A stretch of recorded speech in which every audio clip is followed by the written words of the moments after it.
The Grouch and the General Show is next on Live Free and Ham. Hello and welcome to the Live Free and Ham podcast. This is our weekly show where we discuss ham radio topics in New Hampshire, New England, and beyond. We're thrilled to have you here, whether you're a regular listener or you're tuning in for the first time. Thank you for joining us on this episode. Let's get into the show. I'm your host, Paul, aka The Grouch, call sign N1OG, and with my co-host, The General, W1STJ, and name here is Todd. Where's Eric? Eric is AWOL. He's going to get court-martialed when he comes back. Yep. So before we get into our topic, we have a few things we'd like to catch you up on. First of all, our storefront is on livefreeandham.com/shop, and you can head over there to check out all of our merch. We got lots of shirts and cool things. There is only 5 left of our limited edition Live Free and Ham custom dram. Once they are sold out, it helps if I put it in front of the right camera. Once they're sold out, they won't be restocked, so don't wait and grab one for yourself. If you're looking to save some money, I heard that there's a great 30% coupon code that is only available for Patreon members. We now also have back in our supply the little hamlets, which are available on the storefront, and you can check out what it's all about over at gethammed.com. Let's see. Did you know that we love feedback? Did you know that? We do. There are several ways you can reach out to us. You can get us by SMS if you feel like texting. The link is in the show notes, and Todd would be happy to share it on our next episode. You can leave us a voicemail. We finally decided to open up the lines just for you, so you can share your deepest thoughts, express your love for the show, or even remind us that we haven't done enough HF lately. We are here to listen. The number to call is 978-233-1142. Don't wait any longer. AI is standing by to take your call. For those of you that like email, you can always send us an email at livefreeandham@gmail.com. And don't forget, if you go to the YouTube page, please subscribe and click the notification bell so that way you know when we go live, because every month, in addition to our regular episodes, we hold a live stream. It's always a surprise. We don't ever plan it in advance. So you got to make sure you click that bell so you know. Yeah, I'm normally notified by that notification. Yeah, right? You're like, oh, we're going live. We're going live today. Let's see. Also, if you want to be one of the cool kids, be sure to head over to our Patreon page. The link is on the livefreeandham.com website. As a subscriber to our Patreon, you get unlimited immediate access to all of our shows before they're released to the public, sneak peeks at our uncut episodes, discounts, early orders on merchandise, and so much more. You can be a member for as little as $3 a month. That's Todd choke. Sorry. Gonna die. I'm drinking this. I've been getting muscle cramps, so I've been drinking electrolytes, and it's so salty. I take a sip of it, it kills me. Man, you got liquid IV? It's like liquid. It's like that. It's I don't know. My wife found it. It's actually pretty good. They got all different kinds, but yeah, it's a little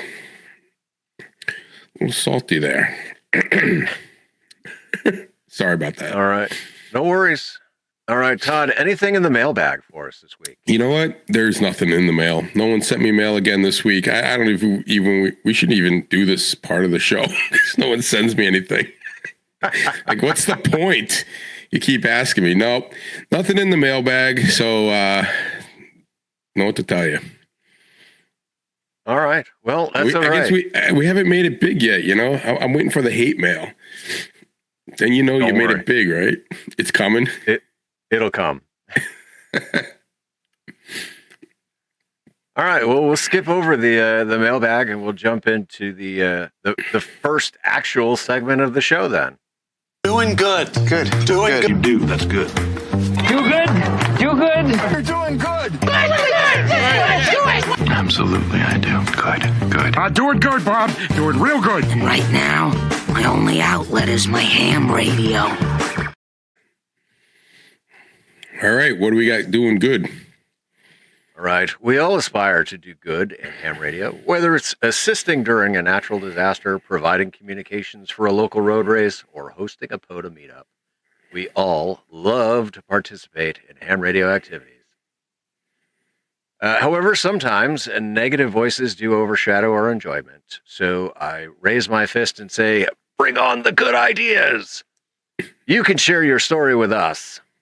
And so I did get one in the WinLink by our usual WinLink contributor, Mr. N2MAK, Mike. And so the subject is Whiskey 2 Alpha, Do Good. And he writes, Happy WinLink Wednesday. Here's a nugget of joy to share on the upcoming Do Good section of the podcast. From April 2nd to the 8th, I joined more than 200 other amateur radio operators from across the globe for World Autism Awareness, or Acceptance Week. It was a joy and a privilege to operate with the special event call sign Whiskey 2 Alpha. I have a family member who is a nonverbal autistic, which is why I participated in this event last year and this year. While the stats aren't in yet for 2025, in 2024, there was 17,129 QSOs logged spanning 146 countries. Wow. Every one of those contacts helps raise awareness, and some even turn into longer QSOs when it is with someone who is autistic or has someone close to them who is. He continues, while I was only able to contribute 174 contacts this year, only 174, I made it a point to have fun and continue with to do some things different. Among the activations that I did as Whiskey 2 Alpha, I was a 2-meter FM POTA that I live streamed on YouTube while wearing the POTA bow tie. I always like to show that ham radio is fun and it's okay to be different, which is an important theme for the W2A event. During that POTA, I even got a few 2-meter FM park-to-park contacts, and no, they weren't from the same park. It's a good thing he clarified, because I was going to be like, yeah, I mean, you just simplex each other. Yeah. So he wraps it up and he says, just goes to show that we can encourage others, we can have fun, and we can do good. Keep up the great work on the podcast, and I'll catch you on the air or online soon. 7-3, signed Mike N2MAK. And then there's a postscript. He wrote, P.S. This was sent with the Reliance antennas 9-to-1 end-fed half-wave on 12-meter Vara HF for Work Band Wednesday. So there you go. That's awesome job. Yeah, that's awesome. That's a cool event. I'd like to get onto that. I think I work with a kid now currently that has autism. I've worked with kids with autism my whole career, and I actually have one on my baseball team. He's a second. I coached him when he was in minors, maybe, and t-ball, and I've coached him now twice in the majors. And yeah, he hit the farthest ball the other day, and our rec team had a nice line drive in the center field, and he couldn't hit with a aluminum bat. So he wanted to try a wooden bat, and he hit a wooden bat, and he always puts the ball in play with the wooden bat. So I think it's because the handle of the wooden bat is thicker than the ones of the metal bats. I think he likes that better. I don't know. But anyway, he's my boy. He does a good job and he can play anywhere. So he, but yeah. And then we have a guy, Nick, who I've known since he was like, I don't know, 15 or 16. I think he's 18 now, 18, 19. But he's autistic and he flies with us. And he's a really good flyer. And yeah, for that, who was that guy that said, oh, Todd doesn't talk about, this was the first episode, Todd didn't talk about his flying club. I'm going to make it a point now to bring it up every single time. But Nick, yeah, he's awesome. He'll call me up every once in a while, and he's a very smart young man, and he has a heart of gold, and he does amazing things with these model airplanes. And when he flies, he scares the crap out of me because it looks like he's out of control, but he is very in control. It just kind of scares me sometimes. He comes in too hard or comes at you too quickly. I'm like, oh, Nick, don't forget we have a flight line. Oh, yeah, Todd. But when he was little or when he was younger, he used to just be flying. Then he'd turn around and he'd be like, Mom, look at me. And I'm like, dude, watch the plane. Like, you can't keep your eyes off the plane. So he does much better now. But yeah, that's awesome. Great event and worldwide. And what they say, 17,000? Yeah, last year. Yeah, that's crazy. That's a lot of contacts. Sure is. Sweet. So thanks for sending that in, Mike. And if you want to be like Mike, please send us your do good story. You can go to livefreeandham.com/do good and use the form. You can send it to us via Gmail at livefreeandham@gmail.com. You can also be like Mike, and you can send me, N1OG, a win link, and I'll be glad to read it on the next episode. And now we got to get Mike back on. He earns another Live Free and Ham episode. We should have had him on tonight to replace Eric. Eric might be out of a job. Mike comes in, takes over. It'll then be Live Free and Ham with a New Yorker. Yeah, Live Free and Ham with a New Yorker. He's like there's a difference between an upstate New Yorker and a city New Yorker. Oh, for sure. People upstate they're good. Yeah. It's those city folk. So let's dive into everybody's favorite segment. Yes, It's everyone's favorite segment. And now, a little something extra with Todd, W1STJ.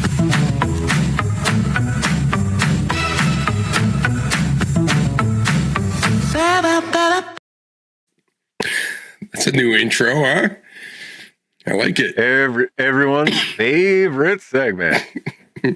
Yes, you've heard it here. This is where we help Todd study for his extra class license.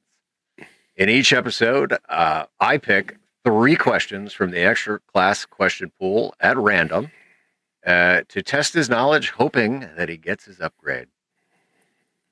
If you would like to follow along, you can head over to hamstudy.org, which is a great resource to help you prepare for your test and is recommended by 4 out of 4 volunteer examiners, because volunteer examiners' opinions are the only opinions that matter. So without delay, let me change the views and get things situated.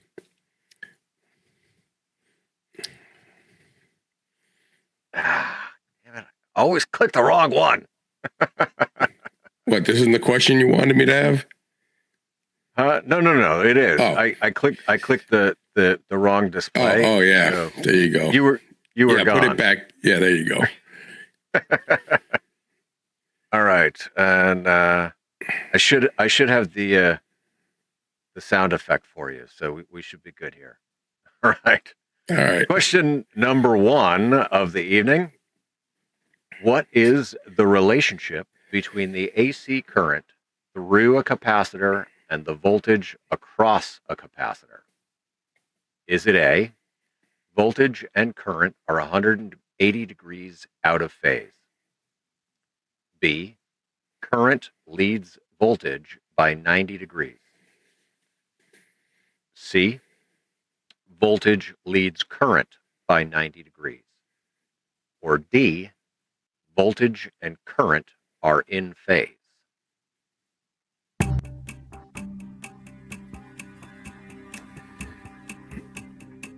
All right, Paul, I'm going to go. I think this one is A. Voltage and current are 180 degrees out of phase. Oh. The correct answer is B. Current leads the voltage by 90 degrees. And so, helpful way to remember Eli the Iceman. In a capacitor, the symbol C, current, leads voltage E by 90 degrees. In an inductor, symbol L, voltage E leads current I by 90 degrees. Another helpful way to remember this is capacitor and current both start with a C, and for the inductor, it is opposite from the capacitor. So to understand what is happening, consider an unchanged capacitor that has no voltage across it. The voltage appears as the charge flows into the capacitor. So therefore, current leads the voltage. Inductors act opposite, as a change in voltage changes the current flow, or voltage leads the current. Go back to the question again. I want to see something.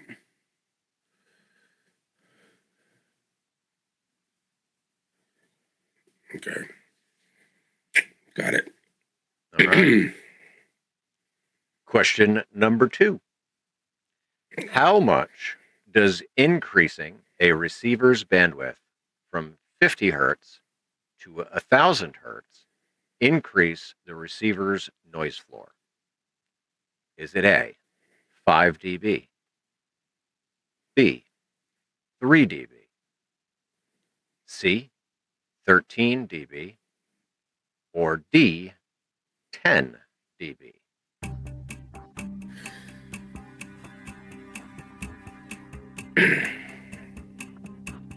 Go with B.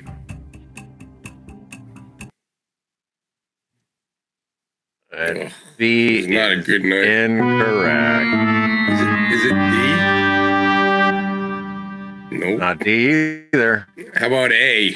Ah! Jesus. It's C. I thought it was A, but I also had it wrong. So there you go. Correct answer is C, 13. So the receiver noise floor increases directly with increased receiver bandwidth, since a wider bandwidth allows for proportionally more background noise into the receiver. This becomes a log calculation of the dB change from 50 hertz to 1000 hertz as follows. And so there you've got your formula, 10 log times 100 hertz over 50 hertz equals 10 log 20 equals 13.01 dB.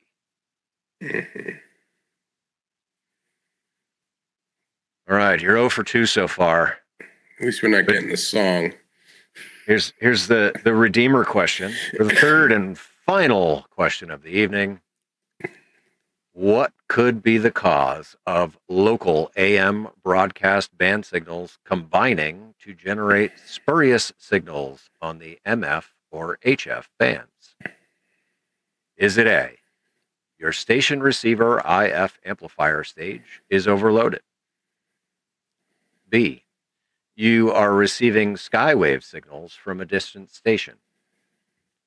C, one or more of the broadcast stations is transmitting an overmodulated signal? Or is it D, nearby corroded metal connections are mixing and re-radiating the broadcast signals? You know, I think I remember. I think I had this one recently. Is it D? I think it's D.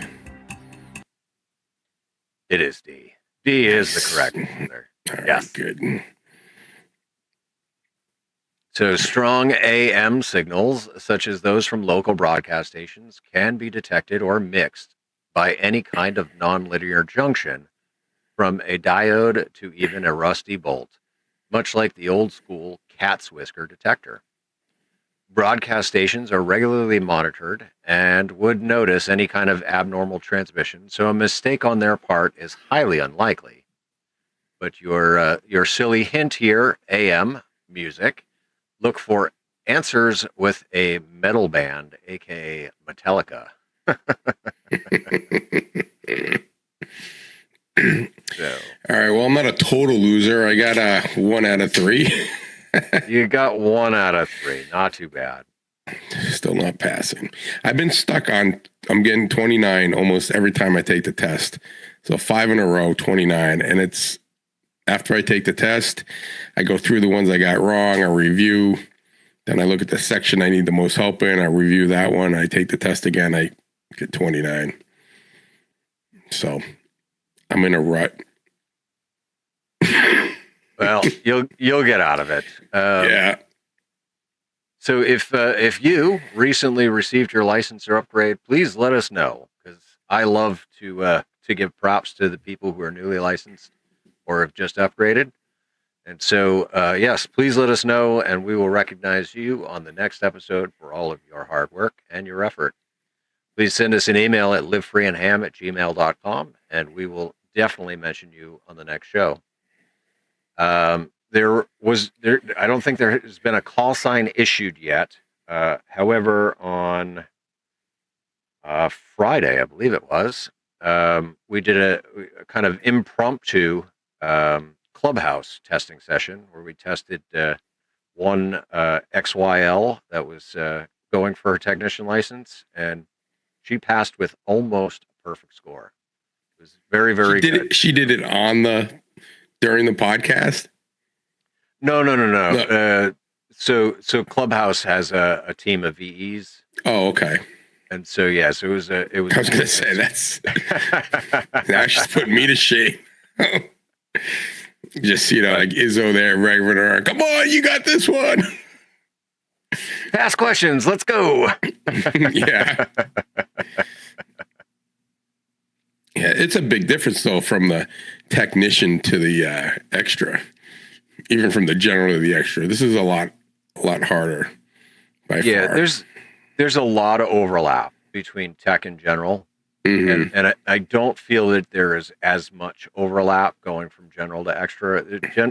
General to extra is a big leap, and so no worries on it taking you some time.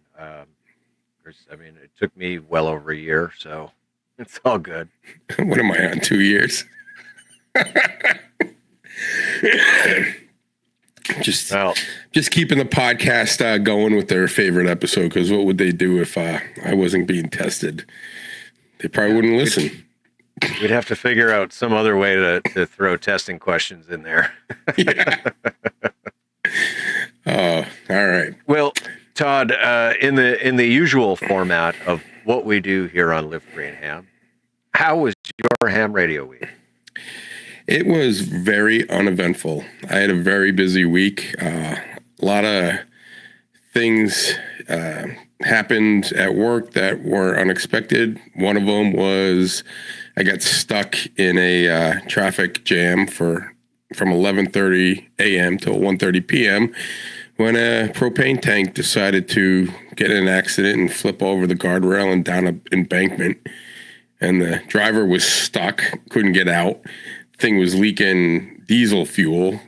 Didn't know if the propane tank was going to blow. They shut down both sides of the highway. And fortunately, just minor injuries. And the propane tank on the truck was empty, but did leak some diesel fuel. And I got some pictures and some video, and I'm working on a video for the Ham Diaries. And that screwed up my whole day, because I was heading up north to Campton, and I had to get back. This was on Tuesday. I had to get back for the middle school baseball game, and I wasn't going to be able to get up there. So I just went to Concord, got some lunch, and turned around and came back. So I had to go back up to Campton on Thursday, which screwed up my Thursday, and had to rearrange everything. So it was just a shit week. I was just like, whatever. So good news is kids, we had 3 games and they won all 3 of them, which was awesome. Nice. My coaching debut for the spring with my new team, we beat the other Amherst team. That's the town I live in, and that was like sweet because they were all talking smack, and my kids came out there and we're all business. And then we have the travel team that I just do this thing called Game Changer. I keep score and I video it so people like my mother can watch it. Who she's not in the best of health, so she can watch it live. So I put one phone behind the backstop and I video it, live stream it, and then while the game's going on, I'm on my phone and I'm scoring the game, and they can see everything that's happening and get updates. It's kind of a cool app. It makes it feel like you're like watching a pro baseball game, because it'll say like, Zach Newman, line drive to center field, single. So they can watch it as well as even if they can. I know some dads are like on business trips and stuff, or moms, and they can watch it. So it's kind of cool. But yeah, these guys came from Maine. They came like from Waterville, Maine. So I think it's like 2 hours, 45 minutes, maybe 3 hours, all the way down on a Saturday morning to play us. And we skunked them 12-0 in 3 innings, and then 18-0 in the second game in 3 innings. So I felt bad that they had to drive all the way back. They came down 3 hours, drive back, and this one woman was there, and her father was there, and he had an earpiece in, he couldn't hear, and she's like, I thought we were doing 2 games. She goes, we did, Dad. We just got our asses handed to us. So that team's doing well. The first game they played, they played a Division I elite team, and they beat them.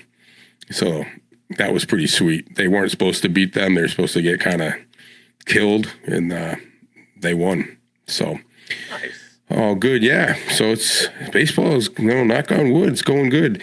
But as for ham radio, a little bit on the repeater. That's about it. I didn't even get out for Support Your Parks weekend. Just too much baseball and too much crap going on. So I was really bummed. But my nephew, my brother-in-law's son, so that's my nephew, right? Kind of through marriage. Yep. He texted me, and I was at the baseball game, and he's like, hey, he goes, I'm up on Temple Mountain, and there's a lot of ham radio guys here. And I'm like, yep, that's my club. I should be there, but I'm stuck at baseball, scoring games. And I said, give it a try. So I don't know if he was going up there for a hike, so I don't know if he stopped or did anything, but he said it was a pretty big turnout. So did you go to it? No, I did not. No. Yeah. So I don't know. I heard it. I heard the bands were terrible, but it was a good turnout. And I heard that just from people talking on the repeater. Oh, and we got a new repeater. We've been testing. So I have been doing some ham radio. I've been helping Ryan test his repeater that he put up on his tower. It's a 440 machine.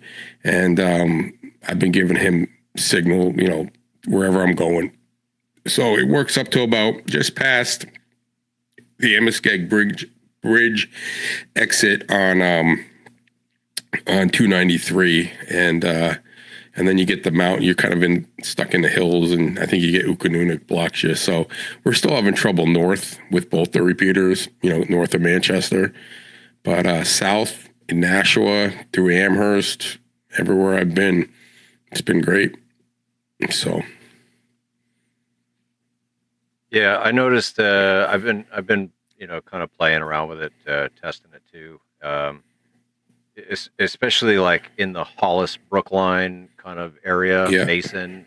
Like just the Bedford repeater just wouldn't reach. Right. I mean, I might be able to key it, but like I'm not hearing what people are saying. But yeah, with Ryan's like, yeah, no problem. It's coming in really, really well. I think once you hit, I think in Manchester, I think with Ukanunak and then this, I don't know, there's something blocking the signal from the south. like that we just can't get it. I don't know what it is, but anytime you get past exit 6, it goes away.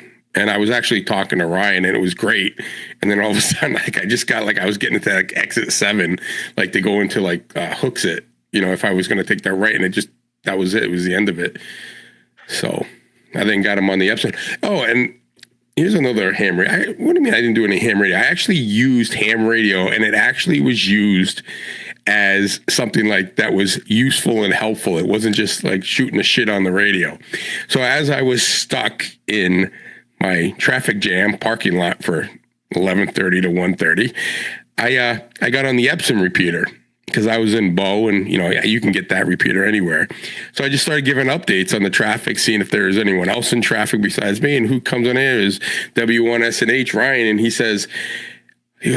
goes, thanks so much. He goes, yeah, I'm heading up north. He goes, I'll have to take the back roads. So I was giving him updates. He didn't have to hit the traffic, and he got off 93 and went the back roads. He goes, yep, I'm just passing through Bow now on the back roads or whatever. He goes, thanks for the heads up.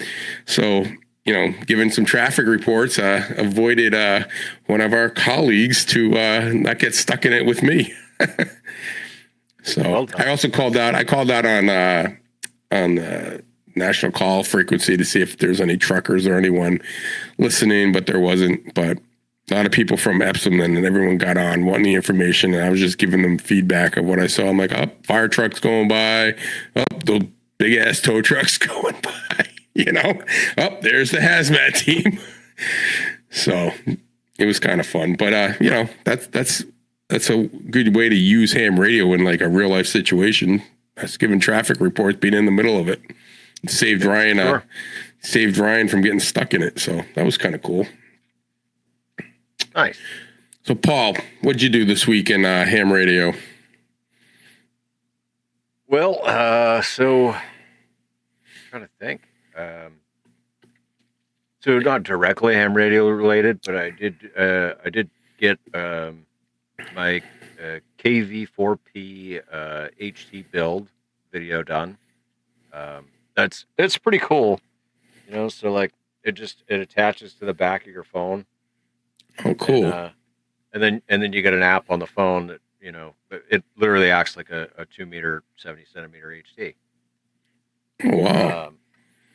Yeah. So that was cool. I got that done. And then, I figured, Support Your Parks weekend, we had the near live stream, Friday night? We were talking about Support Your Parks. Yeah, you missed that. I heard it was a good one. Yeah, I didn't get home until late. So I was going to come on, right? So, of course, me being the coach, I got to make sure all the kids are picked up and nothing left. And, kids are always leaving gloves. And I found a bag, and I found a kid's report card and all kinds of stuff, right? So anyway, I'm sitting there, and I was talking to one of the coaches, and we were about to leave. And like all of a sudden, and it was dark now, all of a sudden, like the wind was blowing, and this like all this smoke comes down from like the sky over the school, down the trees, and then rolls into the field and just like swamps us. And it smells like someone's like burning like a bonfire or something. We're like, holy crap, what was that? Like, that's crazy. And you could see it. It was dark, but you could see it kind of coming in. It was like thick.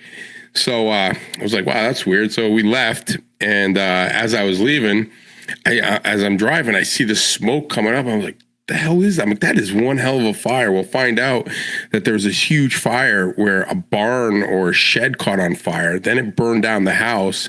And I drove by it today, and it burnt like the lady's whole yard was just charred black. I was like, holy crap. So yeah, it was an unfortunate. I think what I saw on social media is that a woman, I feel bad. She just lost her husband, and she was living there alone, and no one was hurt or anything, but the house is destroyed and everything in it. So, but yeah, so that was kind of, so by the time I got done with that, the live stream was pretty much ending. So I just kind of said, get the next one. Well, we had a good time. I heard. But yeah, so we talked about Support Your Parks weekend, which is this weekend. And so my plan was to go to my favorite park.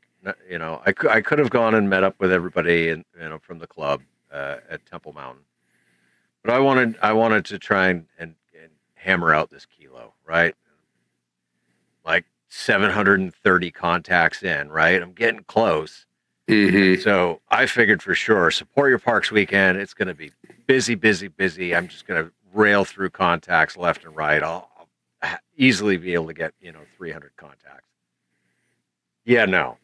I set up and granted, all right. So now, like you've been to my spot, right? Yep. So I backed my truck in next to the water because the wind was coming in off the water. And I figured I'd use my truck as a windbreak, and I'd set up the table and the radio and everything, on the other side. But it got a little overcast, and so I was kind of worried about rain, and so I had the easy up in the back of the truck. So I was like, oh, if I got to, I'll pull the easy up out. I set up, and it was so much noise on 10 meters, like crashes, big static crashes, and like a clicking, periodic clicking, and it was, it's so RF quiet over there. Like, if you're hearing it, something's going on. So I made one contact on 10, and then I switched to 20, and I spent 4 hours just hunting. Like I didn't do any calling. I just hunted, and there were so many stations that like I'd hear them really well, and then like as I'm trying to get them, all of a sudden they're gone. And it's like, how do you go from being like 5.9 plus 10, crystal clear, to just nothing? You're down in the weeds, like way down. That's just that's what the band conditions were. So I've been in band conditions like that where it's like you hear them and you're great, and then all of a sudden, like especially like I've done a lot the ones when I go down for work, and I'm like down south, and the band condition would be great. I hear them, and then all of a sudden they're gone. Like it's not even like they're fading, like they're just gone, and then they'll pop back up again. It's like 5.9. I'm like, whoa, where'd you go? The bands are up and down. I'm like, up and down. It's like, they're like spiking. But that really, I heard, so on the repeater, just driving around, people were talking about how difficult and tough the bands were, and that it was like, they were struggling just to get, 10 contacts, at the Support Your Parks that our club did. So that was that's pretty tough. It's too bad. Well, so my first contact for the park, I grabbed Tim KC1QDK on 2 meters because like he was up the mountain, and so were they doing it in the parking lot? I'm assuming I didn't hike the mountain, but you're still up high because you're at the even that base is higher than. You're up on the hill there. So I got Tim on 2 meters, and then I finised the day with there's your park to park 28. 28 contacts out of 4 hours. 4 hours 28. Oh, that is tough. I was gonna say, maybe an hour or two. Man, no, 4 hours. Wow.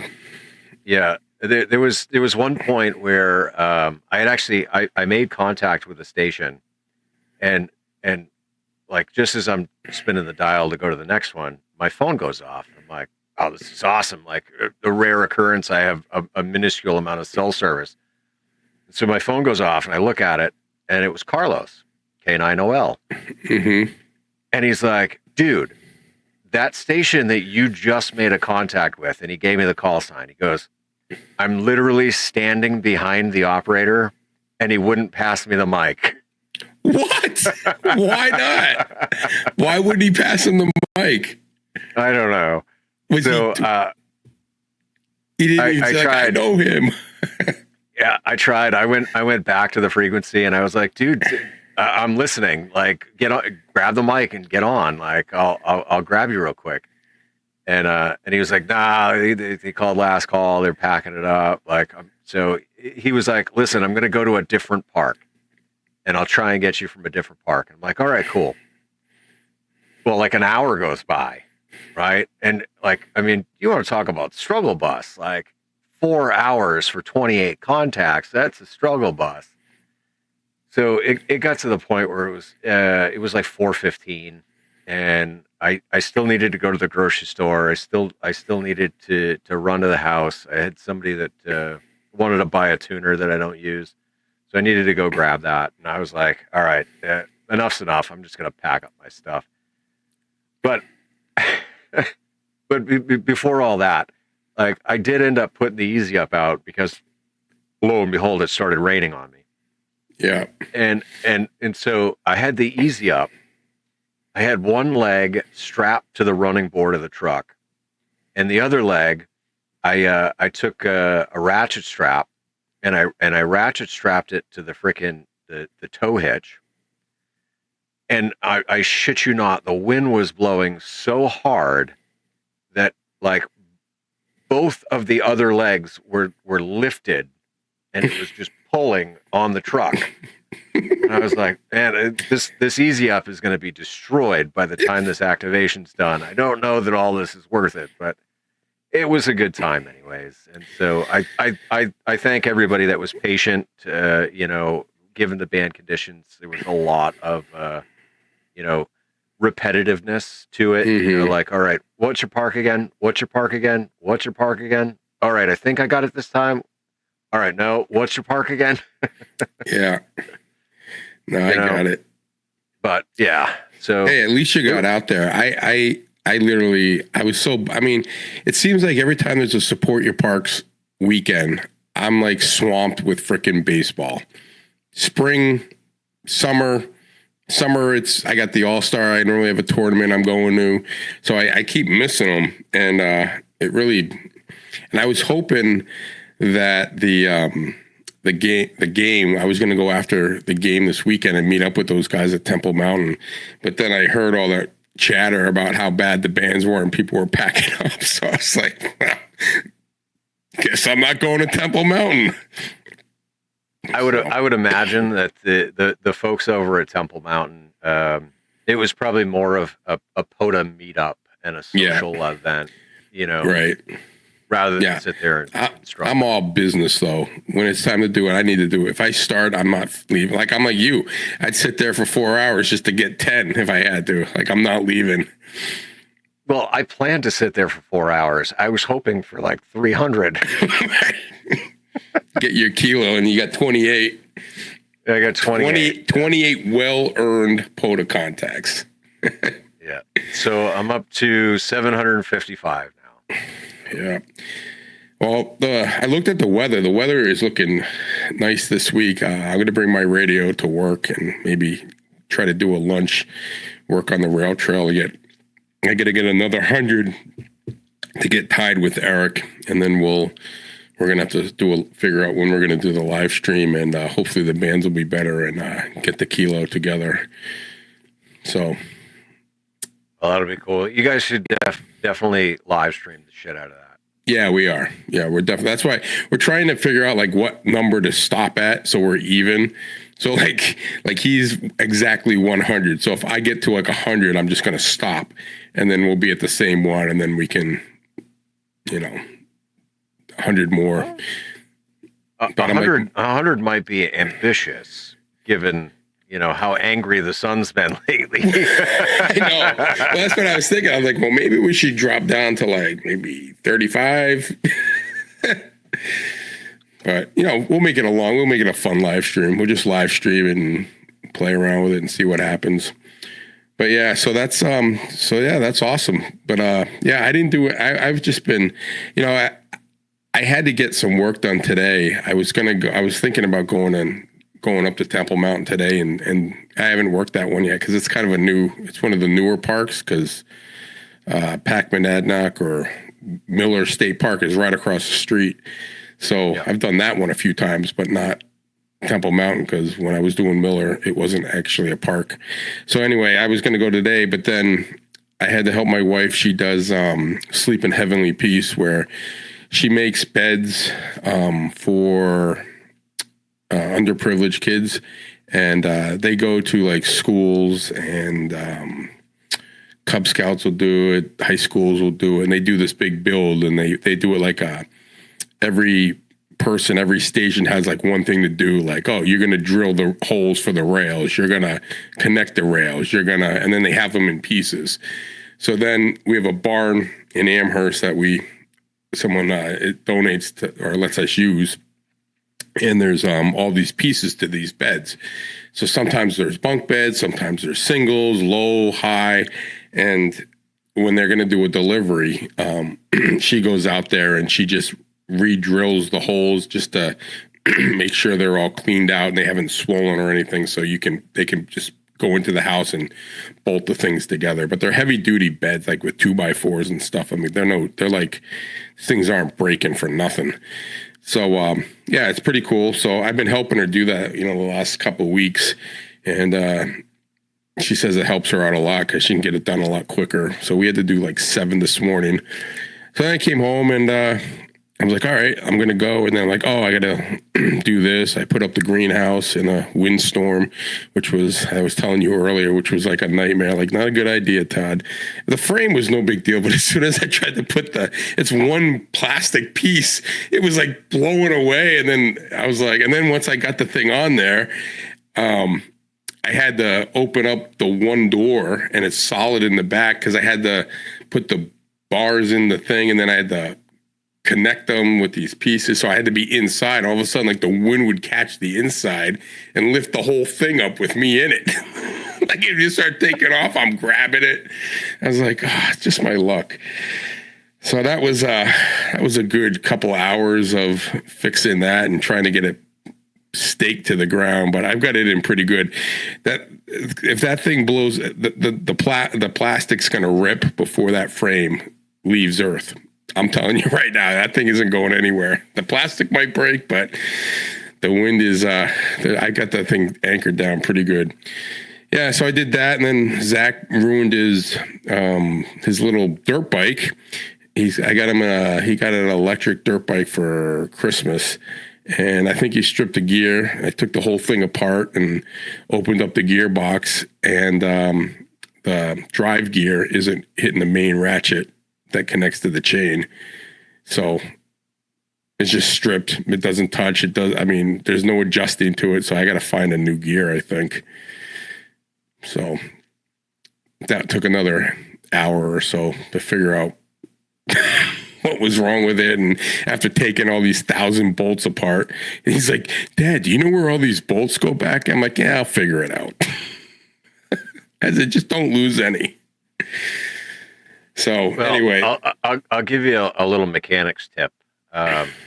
Take an old piece of cardboard, right? Mm-hmm. And just kind of draw a rough outline mm-hmm. of whatever it is that you're taking bolts out of, and then stick the bolts through the cardboard where they go. Oh, that's a good idea. On the thing. Yeah. So then when you're putting it back together, you just pull the bolt out of the cardboard and you know exactly where it goes. Yeah, that's a great idea. Yeah, there's 2 different bolts. I mean, it's small, skinny ones and then thicker ones, and they're all the same. So it's not like rocket science, but to an 11-year-old, he's kind of like, holy cow. He goes, you think you're going to be able to fix that? I said, I don't know. We might need to get Grandpa over here to take a look at it. So I get my dad to come over. I was like, you take the grease, you take the thing out. It's like, covered in grease. So it's all over your hands. It's like, now you're like, once you get it all greased up, you're like, fuck it. I'll just keep going at it. But he's like, maybe there's too much grease in it. I'm like, no, you want the grease in there. That's what you want. So I don't know. Hopefully I can fix it, because the thing was kind of expensive. Well, it was expensive. It would suck if it was one little part. And it's like you can't take the motor apart. So I tried to take the whole thing apart, like to say, okay, maybe I can just take this part off.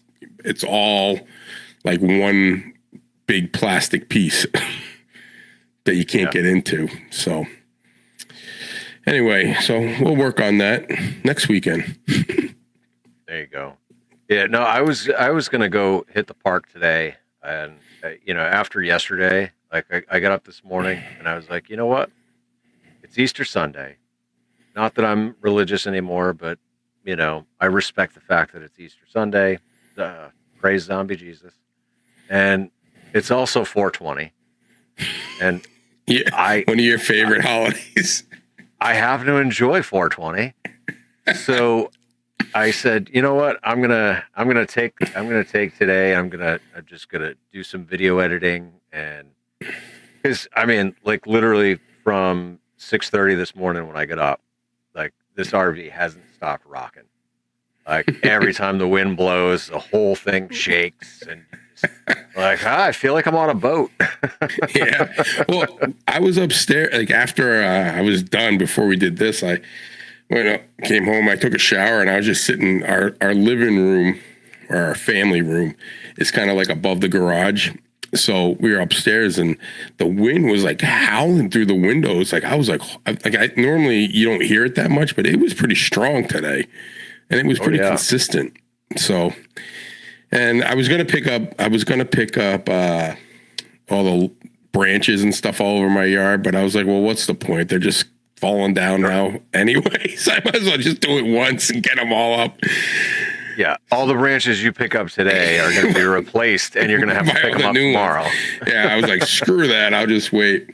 But last weekend, I did have the bonfire from last year's branches. I finally, it all dried out, and I burned it. It burnt it went pretty good. So like I had it going, and then it took us about an hour and a half to get it. I think it was like an hour and a half to get it actually to get going, because it was so wet, because it had just poured, and it was the weekend we had snow.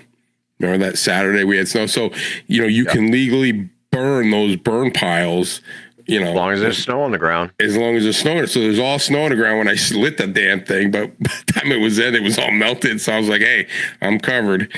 But I went down there today to look at it, and it was just the outer side was of just charcoal. So it just it was like the thicker logs and stuff. So I got to rake all that in, and I'll do another small one when the weather stops blowing the wind, because I think today would have been a bad day to light a fire.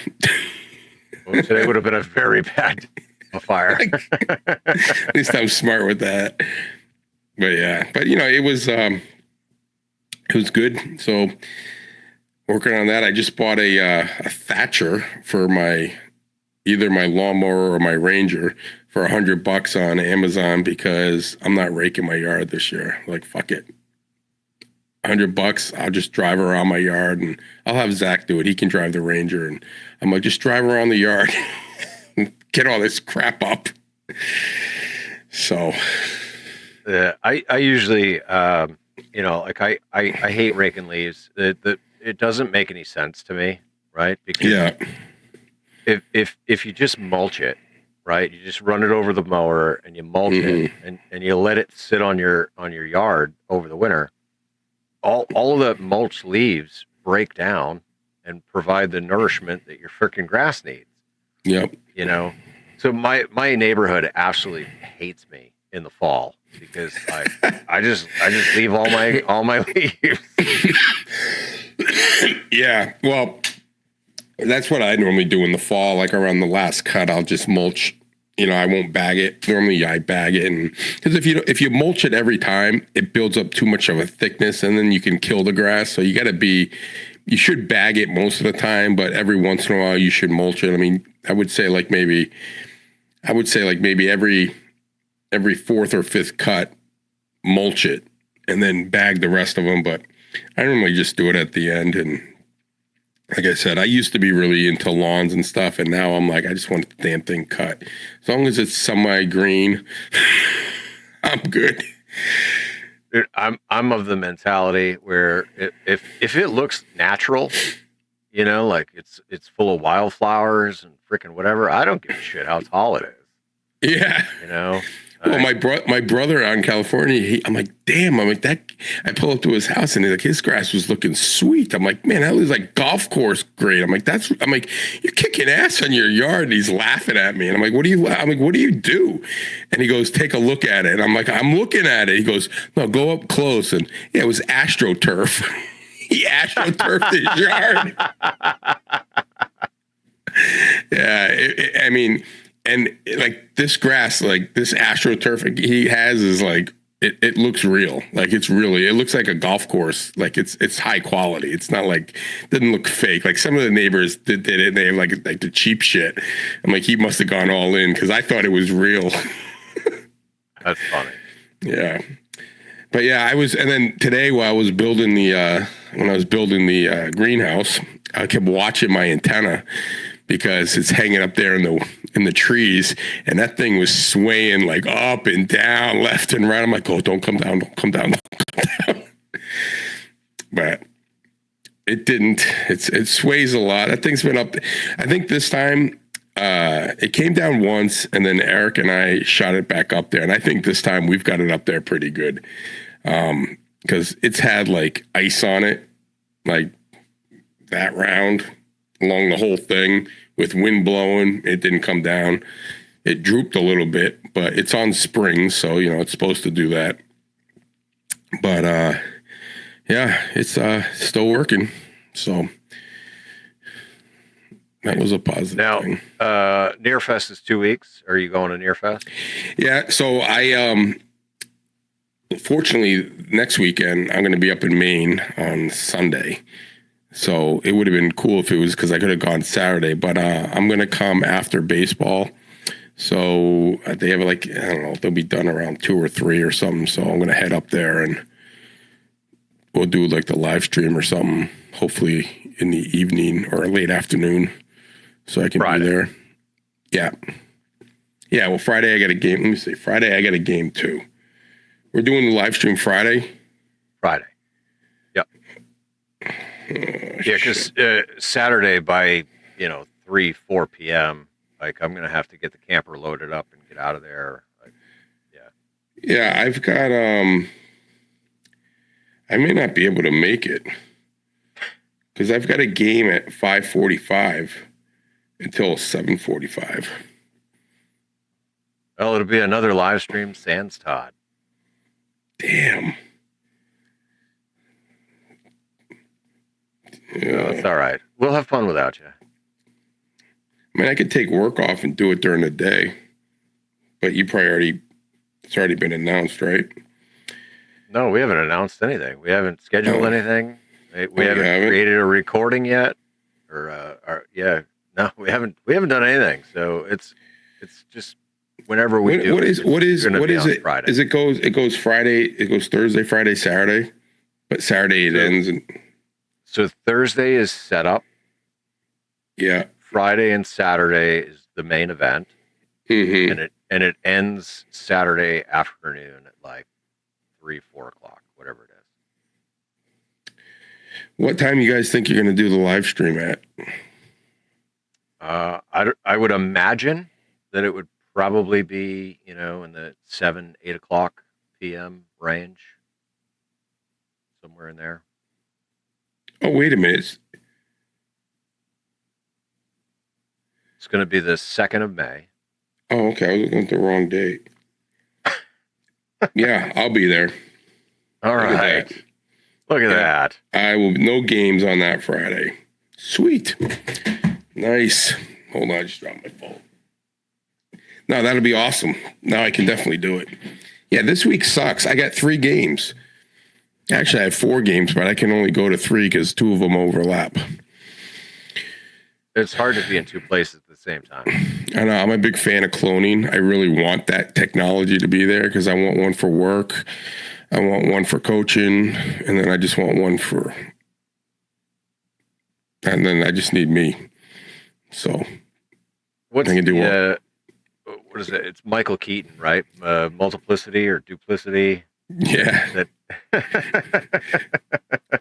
I'm telling you, sometimes I need 2 at work, 2 or 3 of me. I got 3 different places I need to be. I'm like, listen, I can only be in one place. And so, yeah. anyway. Then your clones will just get dumber and dumber. Yeah. And they'll be like, "What the hell, Todd?" Yeah. I could just do POTAs. I can go up to your spot and just sit there every day. Get up there every morning, bring a big jug of coffee, and do POTA activations. Not have to worry about the world. Well, let's hope that I get my kilo before you discover cloning. Yeah. Then you wouldn't know which one you got. Do I have Todd the clone, or do I have Todd himself? I'm just looking forward to retirement. It's getting there. I mean, it's six years away, and then life will be good. And who knows? We have a budget problem, so maybe they'll offer early retirement, and I can get out of here earlier. Yeah, well, I don't know. We gotta figure out some StreamYard alternative or something. Because let me tell you, the expenses of podcasting are dramatically going through the roof. Well, so Eric and we were looking on like the Buzzsprout is even just to do. So we're looking at a new one that we can do for like a third of the cost, can do almost everything. So he's testing it out with the Patreon members. And once he gives the okay, we're probably going to switch out of Buzzsprout because we can save money there. And then, yeah, the StreamYard, he's working on that too, because what is it, $800 a year or something? That's freaking ridiculous. $800? Yeah, that's doubled. Yeah. I wonder if they're going to lose a lot of people. I don't think they care, honestly. I mean, because what's the alternative? Like, I mean, they know they've got it cornered. No, he's looking at another service to do it at. I know he's looking at one. I'm not sure what it's called, but I mean, I guess if you're like, who's that dumb kid that's like the number one? My kid watches them.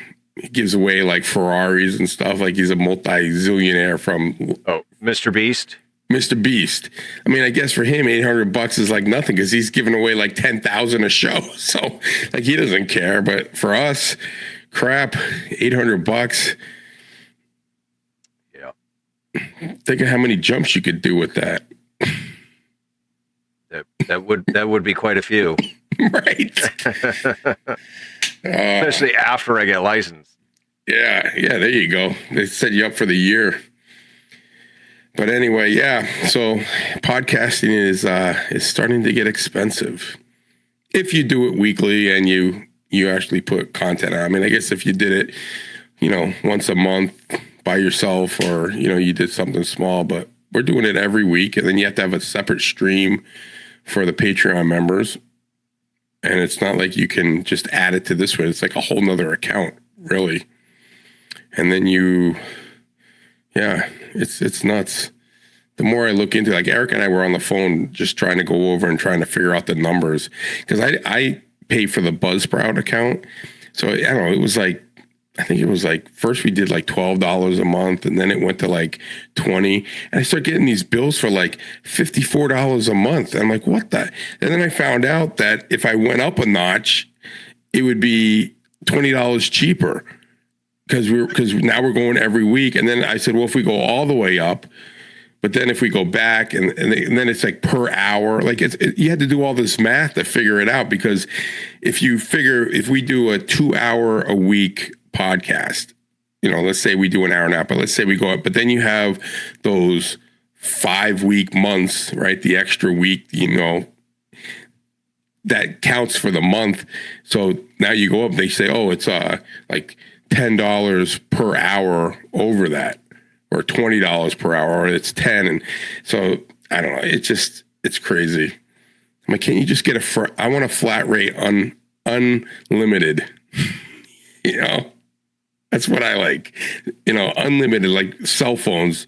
I can use as much data and calls and texts as I want. I don't have to worry about, my plan. Remember the old plans where you had to watch, and if you go over text, it was going to be like $1 a text or something, and you'd get like a $500 bill because, Yeah. Yeah, no, I remember. I remember the days where you were limited on number of minutes Mm-hmm. that you could use You had calling. a call. Yep. Yep, your texting was limited. Your data was severely limited. Oh yeah, and then And if you used too much data, you'd get into like you went above your limit, so now you get super slow data. It's like a picture would come in and it'd be like 3 hours. You're like, what the? Yeah. Yeah. But now it's all, and it's actually getting. I mean, I live in a town where I have Verizon, and it sucks. Like I'm calling them probably tomorrow and being like, listen, I've been a customer since you were 9X, which was in the 90s. I've been a customer of yours. So I'm about to leave because your service in my town sucks. It doesn't work in the house, doesn't work in my neighborhood, it doesn't work in 3/4 of the places in town. So I'm going to ask them for an extender, and I want 3 for my daughter, me, and my wife in the cars, so we can at least have a conversation while we're driving in our town. And it's crazy. I mean, I'm not joking. We get SOS, like literally SOS. I'm like, how? Like, I'm right here. Like I'm right off 101. Like, how the hell do I have SOS? Like, no signal, no service. Yeah. Well, And- I mean, that's no And people different. who have AT&T get like full bars, 5, whatever. It's like, it's crazy. Yeah. No. So my house is right off of the main roads. Yeah, you don't get And- service there either. Because I was at your house and I was like, nope, here we go again. Nope. And I mean, so, it's 20. I have Comcast, but Comcast uses the Verizon network, Yeah, and so we're in the same boat. yeah. I mean, and again, like generally, Verizon nationwide has probably got the best coverage everywhere, like overall. But just in this area, it just sucks. And I'm like, how can AT&T be so good? Why don't you just throw like pay them wherever they got their tower and just put the freaking thing on there like everyone else does? I mean, literally, there's a tower. You know, if you're coming from Manchester and there's a tower right in Bedford, as you make that, you're coming off 101 and then 114 goes straight and you make the left by the police station if you're coming from Manchester. And then you drive past the police station and then like a little bit up the way, there's a tower right there. I drop calls there. How the hell do I drop a call there? I'm at the tower. I'm literally at the tower. And then You're in the skip zone. and then it kicks back in right when you pass it, you know, and then you get the, and then there's a tower at the mobile station. So I don't know. It irritates me. Or you send a text message and you're in the shit area and then it says did not go through and it says send it as a text and then it goes through because the Apple, what do they call it, messages, because that uses a different thing, won't go through because you need a little bit more, it goes through the data instead of the phone. Yep. So, yeah. Well, I want to reiterate that based off the last episode we did, right, where we talked about how we're now becoming infamous.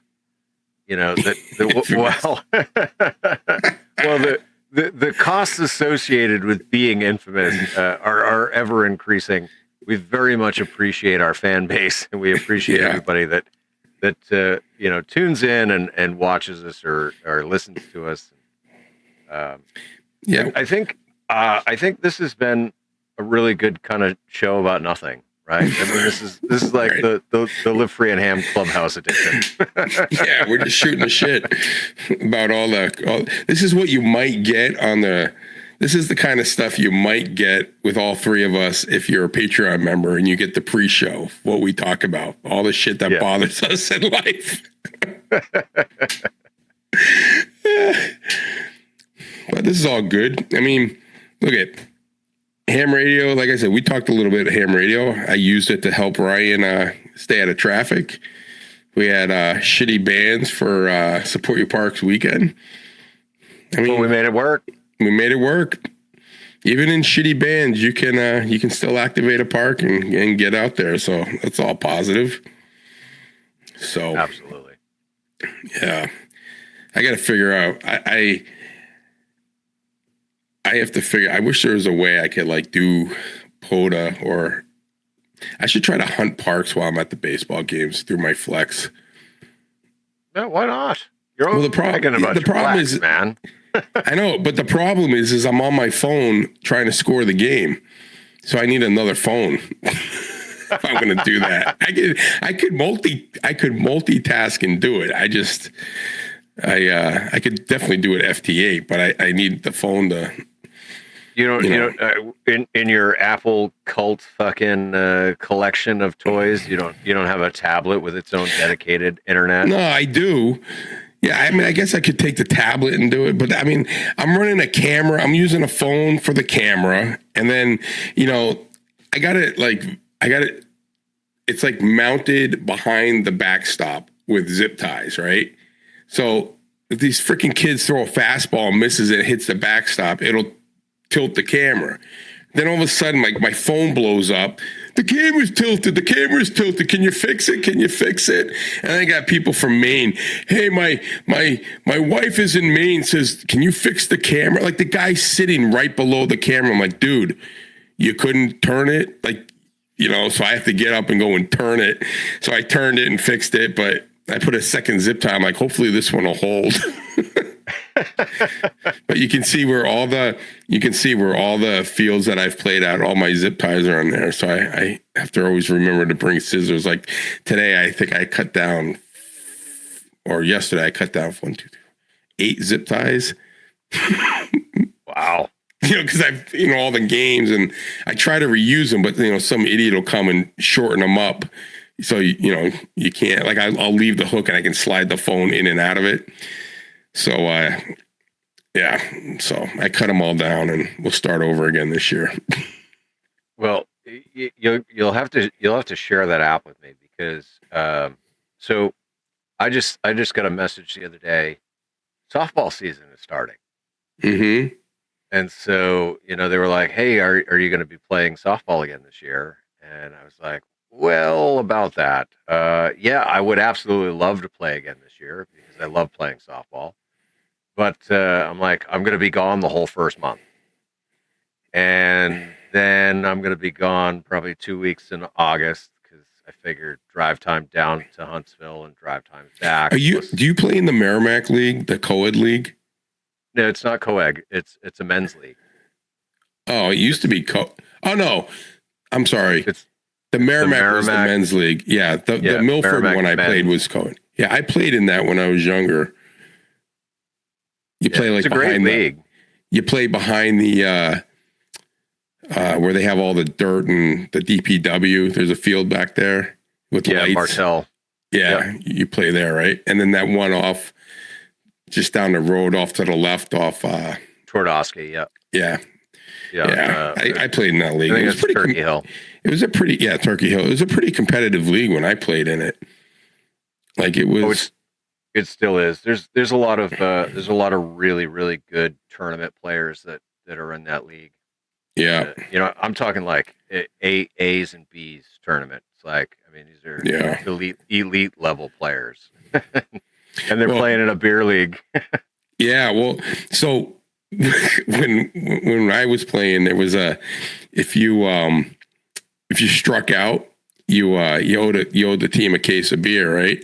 So there's this guy on another team. Is that the same? They still doing that? And this dude was like from England or something. He didn't know how to play softball.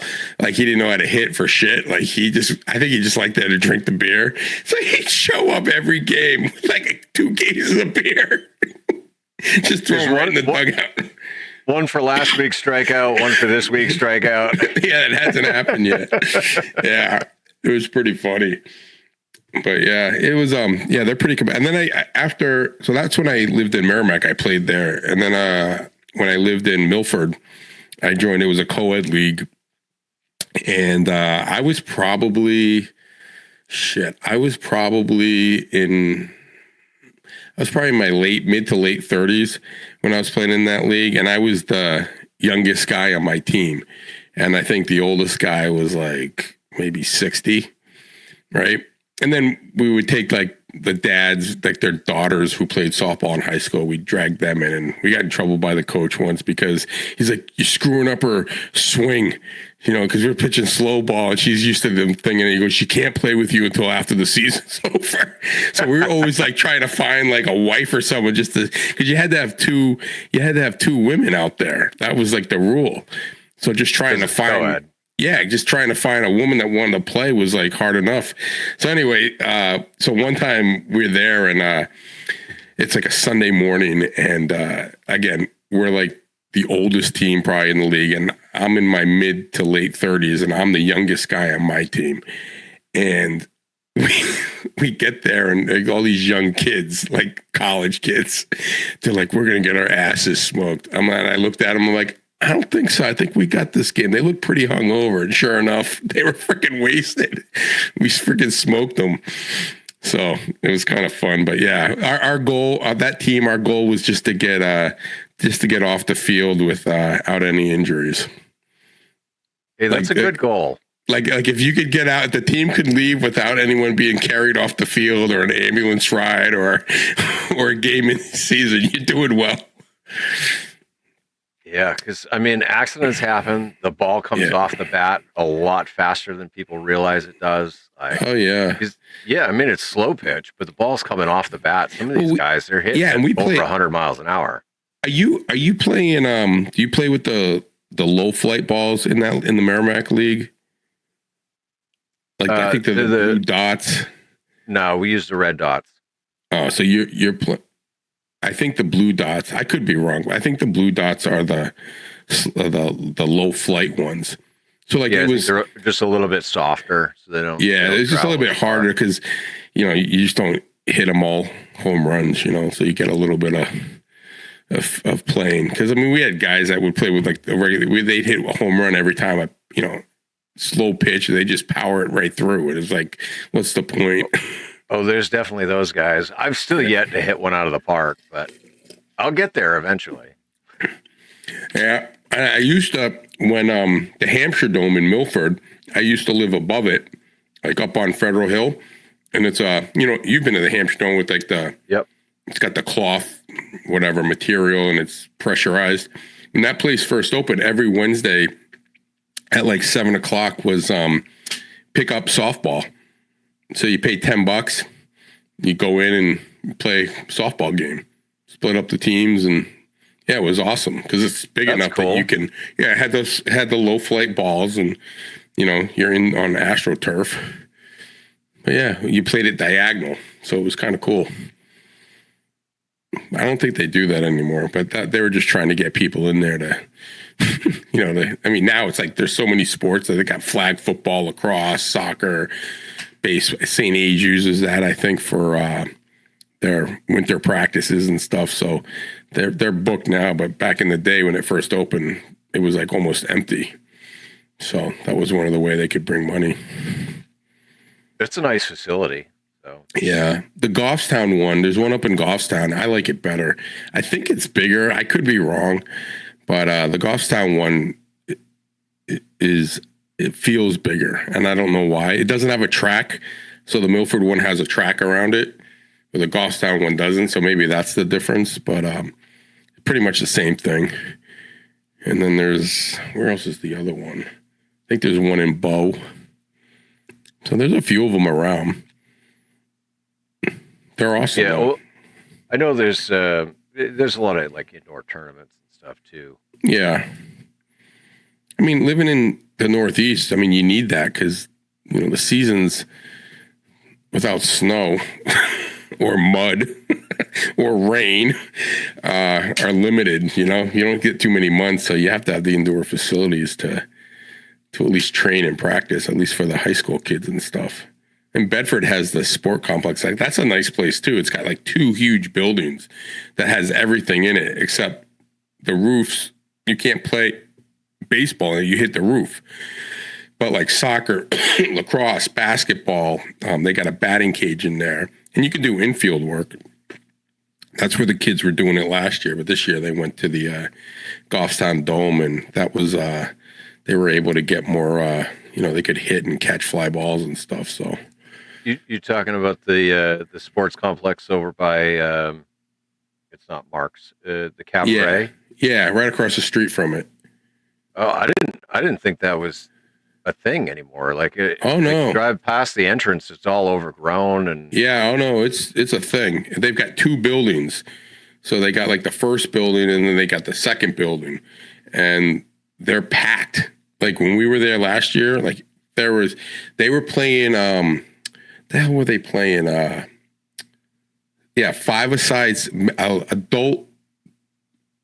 adult league co-ed 5-a-side soccer tournaments. And they went all the way till like 2 a.m.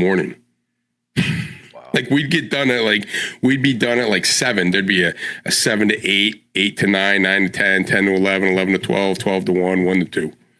And there'd be a whole list and they were just, teams were coming and going. So when that place first opened, it was like 97, 98, somewhere in there. And you know what they were doing in the off time when there weren't games going on, they'd rent it out and a DJ would come in and they'd turn it into an all-night rave.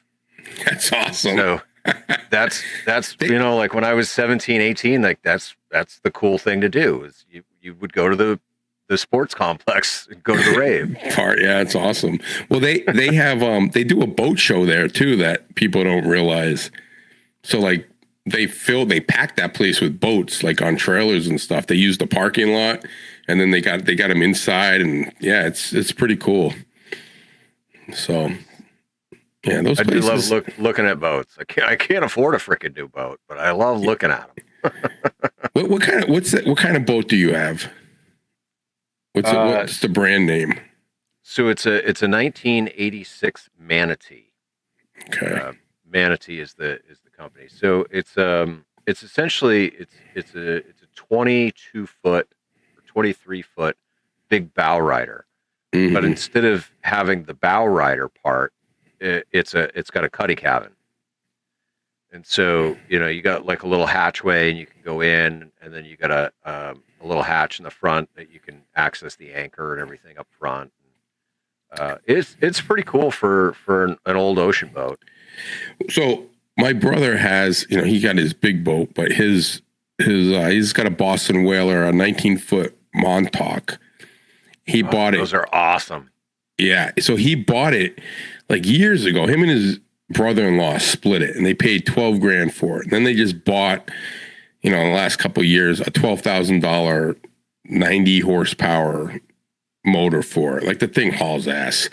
And he takes it from Long Beach, California to Catalina, or he has. I mean, we went, when I was out there, we were like 3 miles from the island.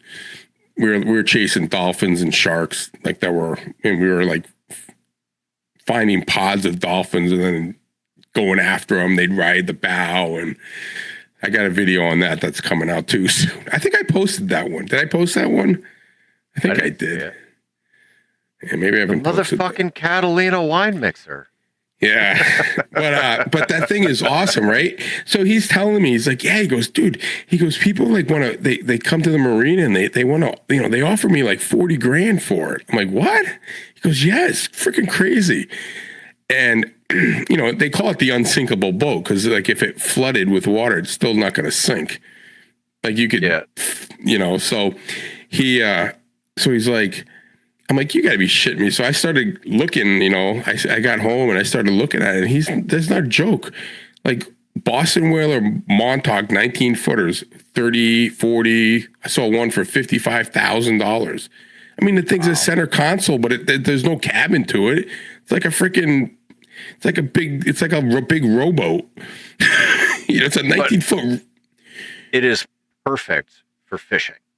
Oh yeah. It's perfect for you can customize the thing to do whatever you want. Like you can customize the seating in it. I mean, there's like groups, like what people have done to them, but it's like, what's nice about it is it's 19 feet.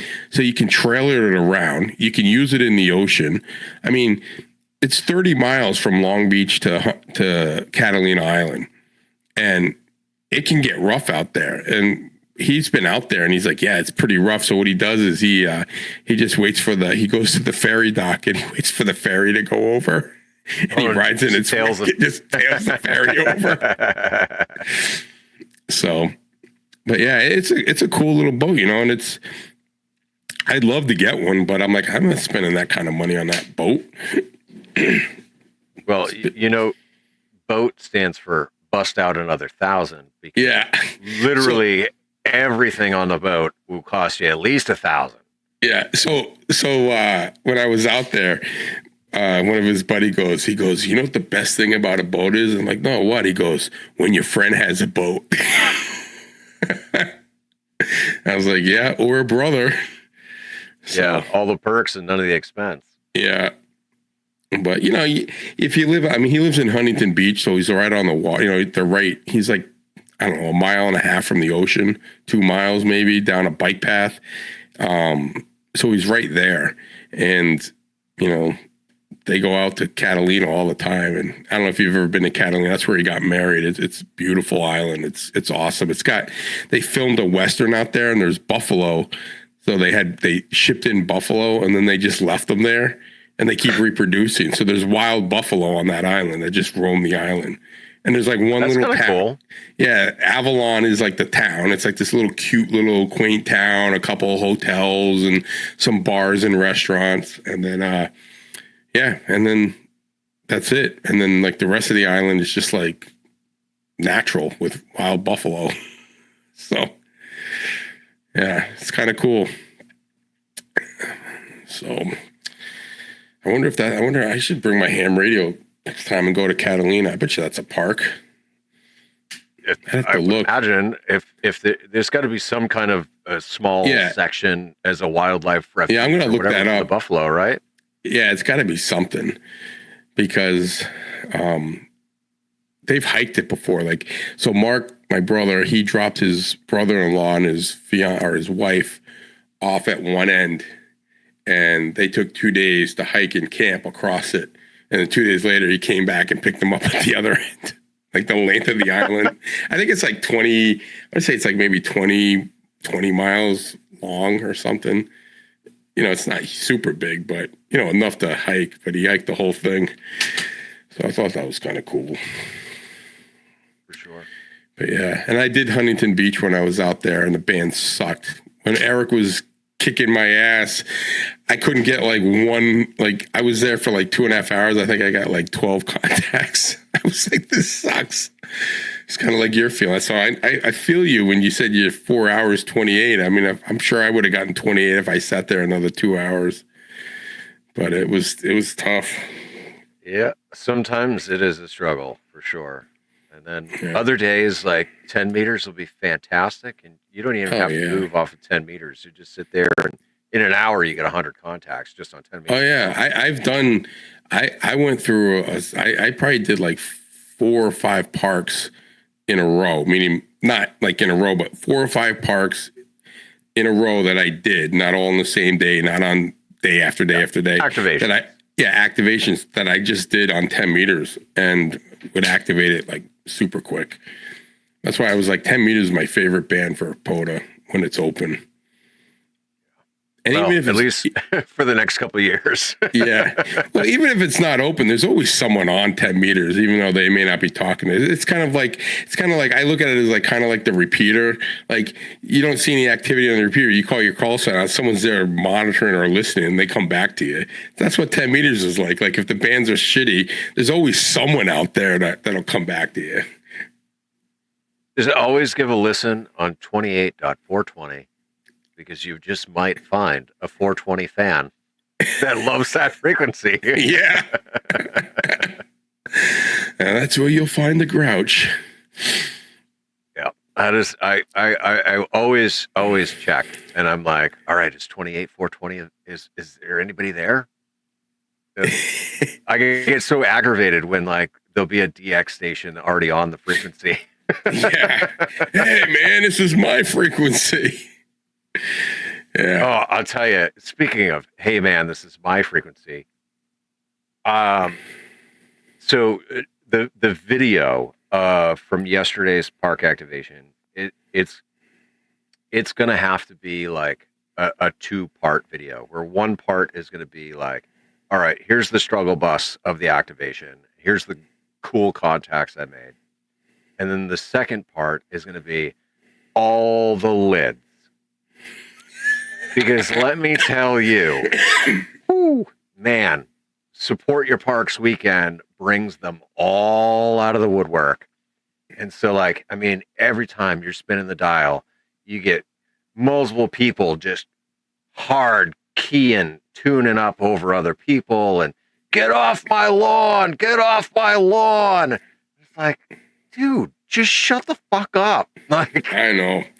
I wish there was a way like you could find out where they are and be like, because it's ridiculous. Because it's like they're guys that my guess is that they're older generation and they don't like Parks on the Air. But then I hear some of these young guys sound old. Yeah, that there's younger guys that are just like, they're like, yeah, I can't stand it. It happens to me all the time, and it pisses me off because I wish there was a way like I could send like a voltage to their thing and just fry their radio and be like, boom, that'll teach you. Live free, Parks on the Air. But yeah, it happens to the best of us, right? Yeah, oh yeah. I just, I felt bad because like, I know what that struggle is like when like you're at a park and you've got somebody being a dick on top of you. But like it was literally station after station after station after station. Like you'd hear a POTA station and like I would listen for a good long while because the bands were so up and down. Like I didn't want to call out until I could really hear them well. And so like I'd listen and listen and listen, and then out of nowhere there's a DX station coming right over the top calling CQ contest, and it's like, dude, you clearly don't hear what's going on here, but like this guy's been on this frequency for well over an hour. I've been listening for the last 15 minutes trying to freaking get in. Like, fuck off. Like, find another frequency. Well, those contest guys don't care. They don't care if they never even ask. Like I was doing an activation once and like all of a sudden I go, hey, I'm like, this frequency is in use. And the guy was like, yeah, I don't care. CQ contest, I'm like, what? Like, what do you mean you don't care? Yeah, no. Oh, it's crazy. It's like they have priority. Like, oh, we're doing real ham radio. Like you're just doing kids stuff, right? Yeah. The contest takes precedence over everything else. No. Right. And I try not to get into it as much. I mean, the one time when I was in North Carolina and the guy wanted to do the net, it was like these guys from Florida and Wisconsin. I guess they do a net on this frequency every morning. And I didn't have my camera on. I wish I did. But the guy was like, hey, you need to get off this frequency. Or he starts calling the net. I go, hey, this frequency is in use. He goes, yeah, we use this frequency every day at this time. You need to get off. I'm like, no. I said, I don't. I've been on here for an hour and I've got the log to prove it. And he goes, we've been doing this net for 20 years. And, I said, listen, I go, all you needed to do was call me and say, hey, respond to my calling out, CQ POTA and say, hey, we do a net on this frequency of this night. Would you mind moving? And I probably would have said, yeah, no problem. But because you're such a fucking asshole, I'm going to give you a hard time about it. So I just kind of like question him and stuff. And then I said, fine, I'll leave. I'll move to a different station. You're welcome. But I said, but you know what? You really should review the etiquette of ham radio and know that you should call out. And if you don't own this frequency, and he goes, yeah, whatever. So then as I'm looking for a better spot, they start talking shit about me. So I get back. I'm like, hey, I'm still here. I said, maybe I'll just start calling CQ POTA during your net.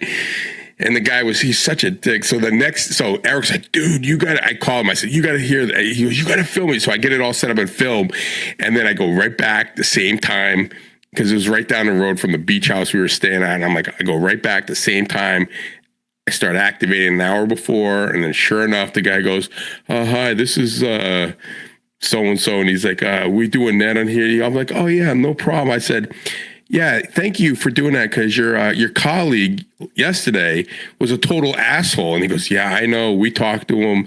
You were in the right, and we appreciate you leaving. I said, all right, no problem. But I was kind of pissed because I wanted the same guy, because I had it all recorded. Like, it would have been cool to like get him again and then post it.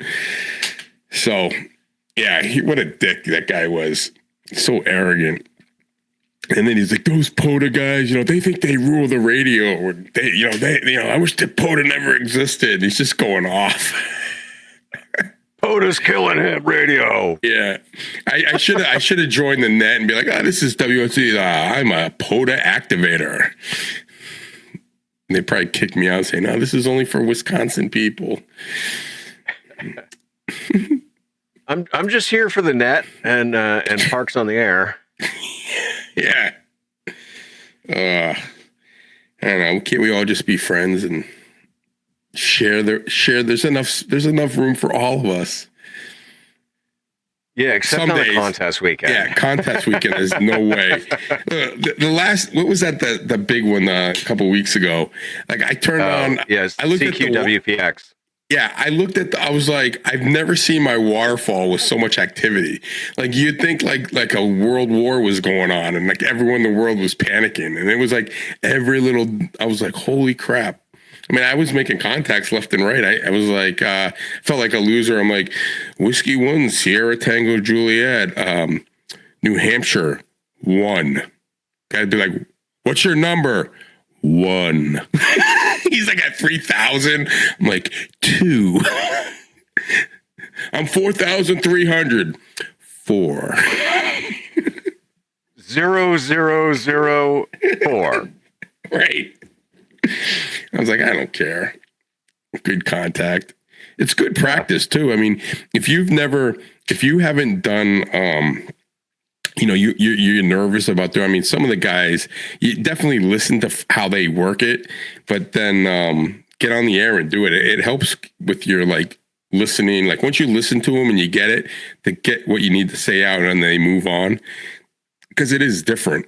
But you really want to piss those guys off and be like, I don't know what area I'm in, and then they're like, where are you located? I'm like, America, New Hampshire. And they're like, you hear them like they're going through like, thank you, bye.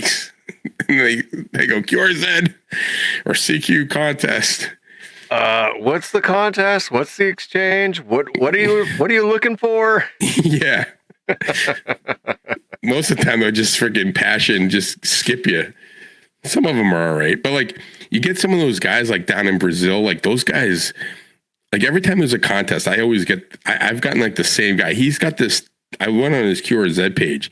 He's like on this cliff overlooking the ocean, like literally like up high, like probably like 100 feet, 200 feet high. And it's like a cliff. And he's got like 6 towers, like huge, like it looks like it's like a radio station towers.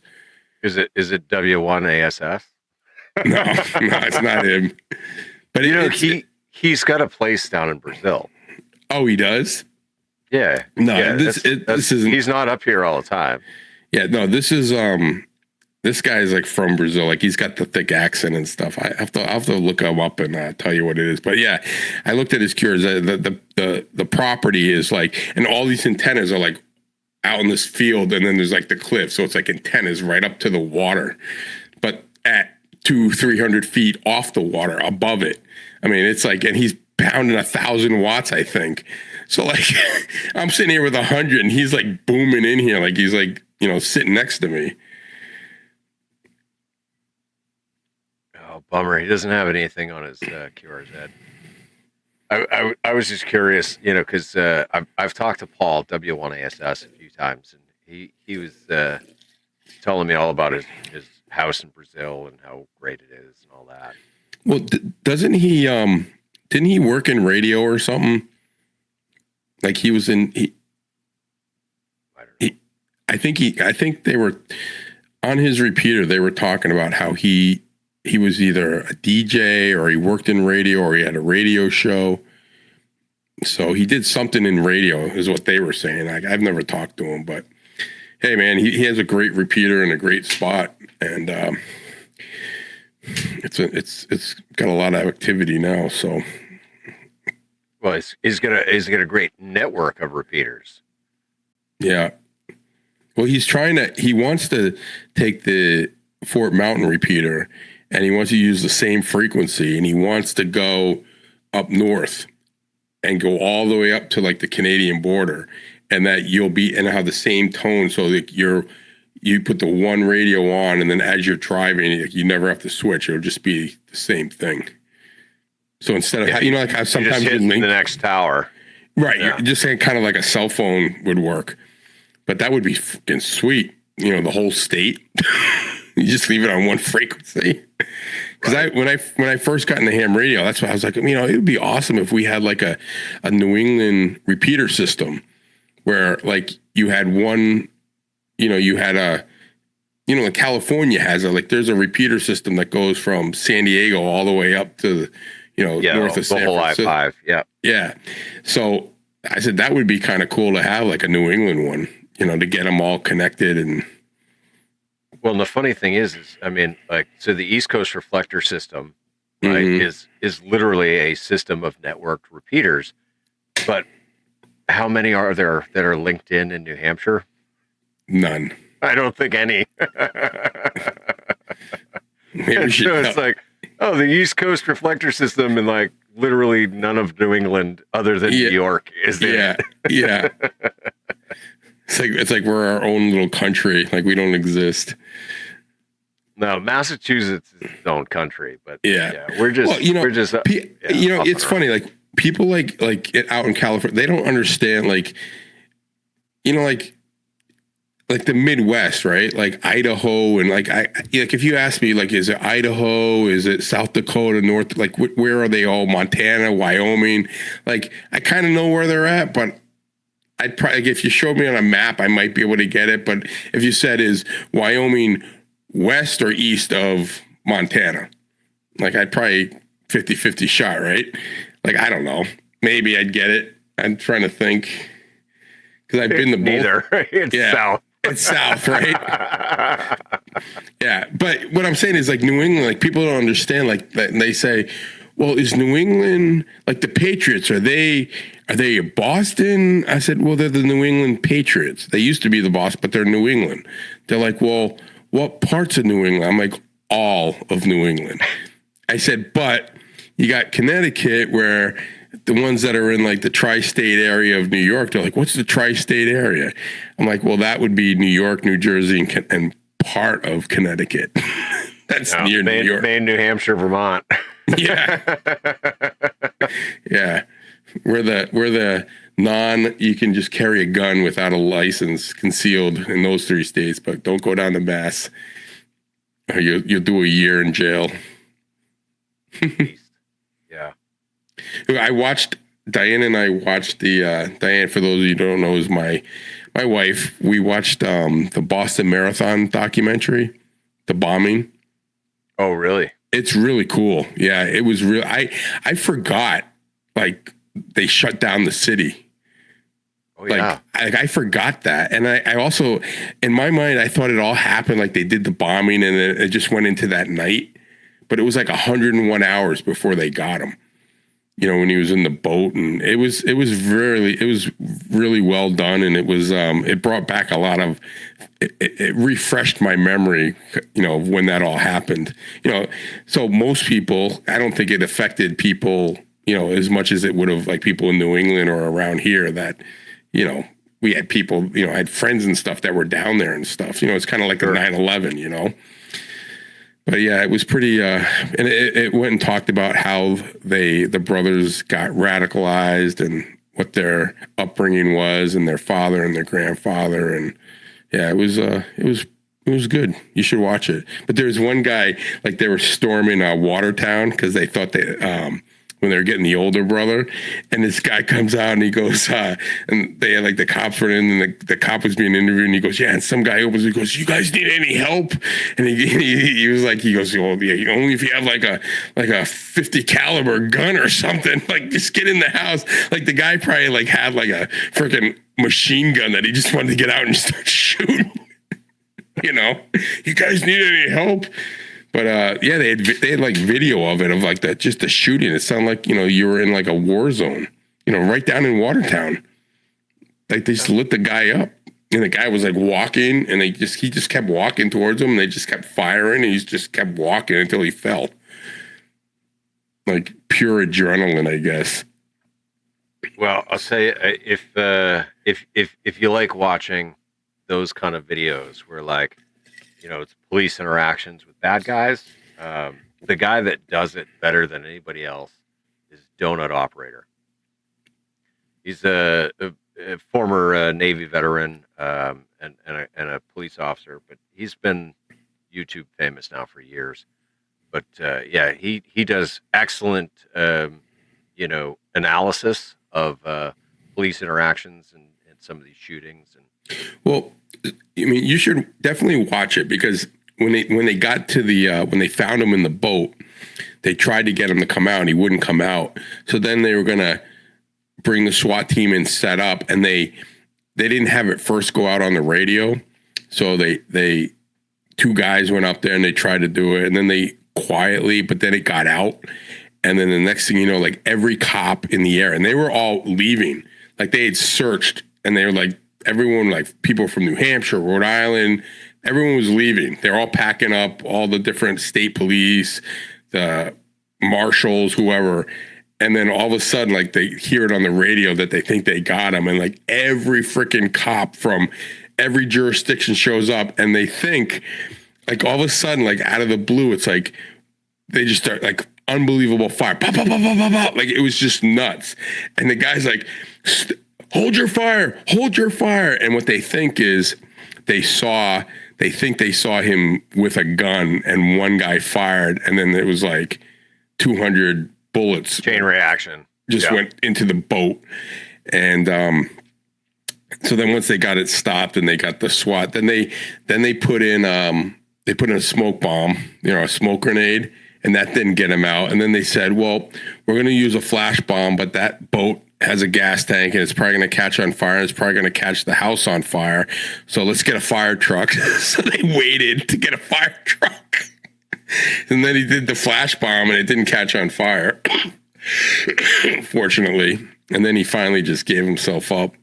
But yeah, it was good. It's a documentary. It's like 3 episodes, so it's like a 3-hour thing. It was good.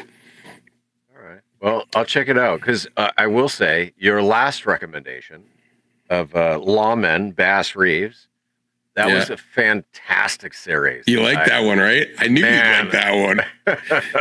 That was so good. Yeah. Yeah, I like that one too. There was a couple moments where I was like, that's probably not accurate, but for the most part, it was a fantastic series. So I don't know if you watch like the Yellowstone.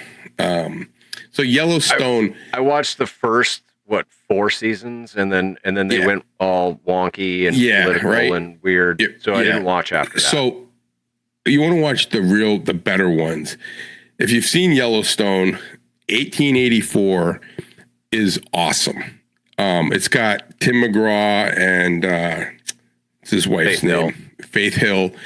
It is an awesome Western. I mean, did you ever see the movie or the miniseries Lonesome Dove? Oh yeah, that's old school. Right. So you know how Lonesome Dove is? Like that was, I thought Lonesome Dove, the first one, all the other ones were like shit, but the original one was really good. 1884 is better than that. It is so awesome, like, and so realistic.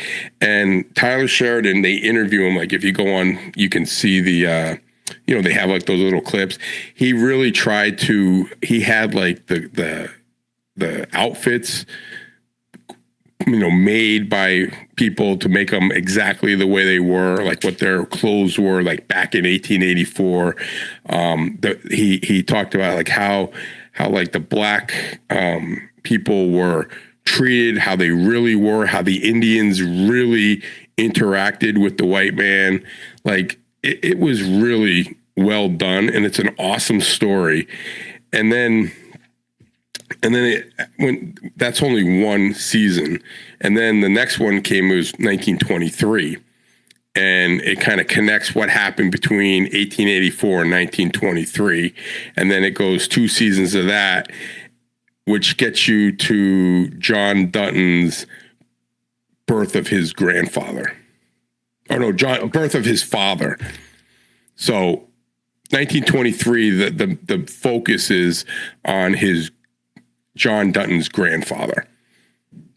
So, but they're cool stories. Those were both good. I mean, 1923, I still think 1884 was my favorite one so far, and Yellowstone was like my least favorite out of all of them. So just take him to the train station. Yeah. Well, you learn how the train, when you watch those other ones, you learn how the train station was developed, like how it started. You do it. Yeah. So it's not, it's not what you think it was. So yeah, it's pretty cool. But yeah, I'm glad you liked that one. But yeah, definitely watch the Marathon Bomber. And do you watch, what is it called? The one with Billy Bob Thornton. He's the oil man guy. Landman. Did you watch that? I'm in the process currently. All right, yeah. That's good too. I thought Landman was pretty good.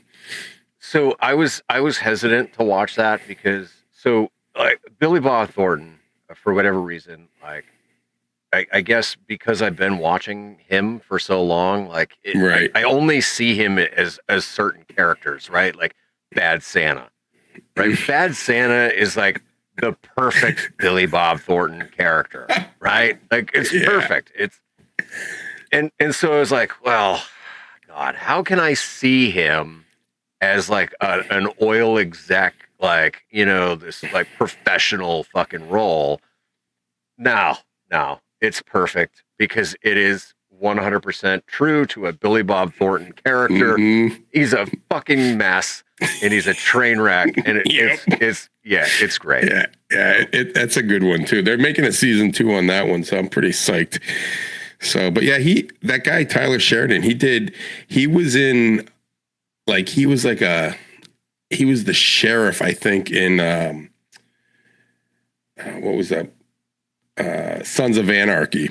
So Sons of Anarchy, that's where he was like one of his starting things, and then I don't know, I think he got screwed on something, and he ended up getting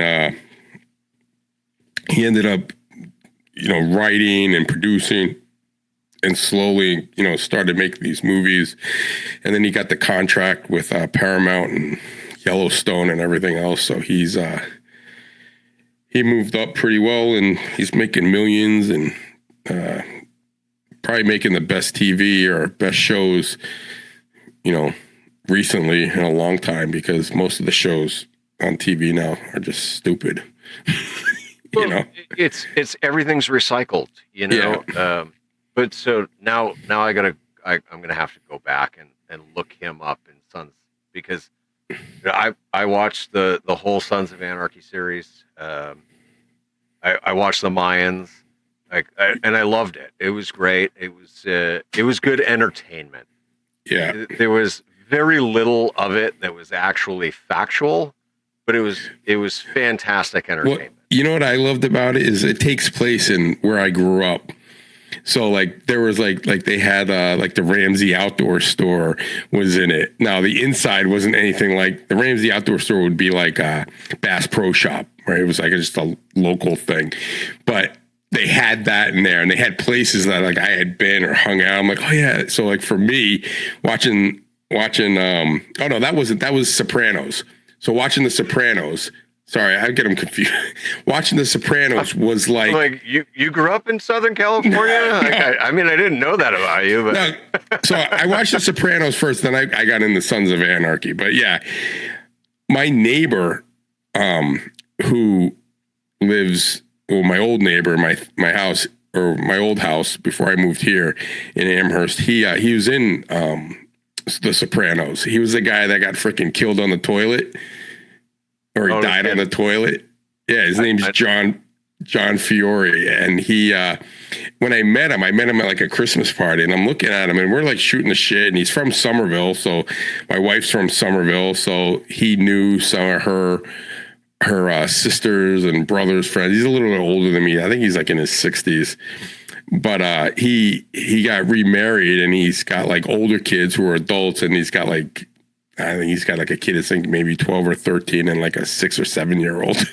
So when I'm sitting there and I'm like, you know, it was like Christmas party and, you know, the whole neighborhood. And I'm sitting there, I'm like, you know, man, I feel like I've seen you before. Like, have we ever met before?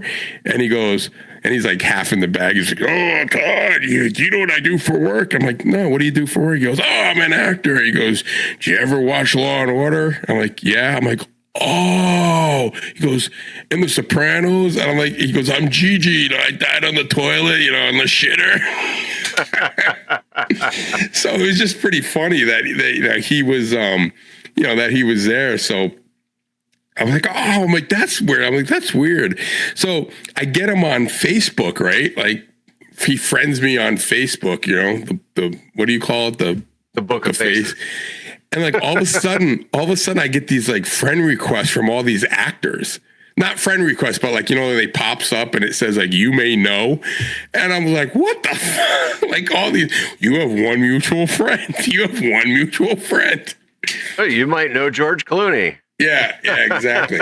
So what was funny is this guy, Frank, that lived up the road from me, he works in cameras, and he does all the video. He's in charge of all the filming, like for all these movies and stuff. Like he gets hired, and he's like the head honcho for doing, like he did the Titanic and, you know, all those, you know, like his job is to oversee the video production, right? So John and him had worked together on different movies and never really knew each other. So I introduced them to each other. I said, now you guys have worked together, but because you told me you worked on this movie, and he said he was in this movie. So do you guys, and he goes, oh yeah. So like they had, you know, seen each other on set or whatever, but it was kind of funny. Like they got like hooked up, and they literally live like a quarter of a mile away from each other. Yeah, but yeah, John was like, one time we were at a 4th of July cookout, and he's sitting there and he's like, he goes, dude, you think she'll let me go to Boca? I should be in Boca. I go, dude, you started over. You did a reset. You got like an infant. Like you're still changing diapers and you're 60 years old. I go, I don't think she's letting you go to Boca.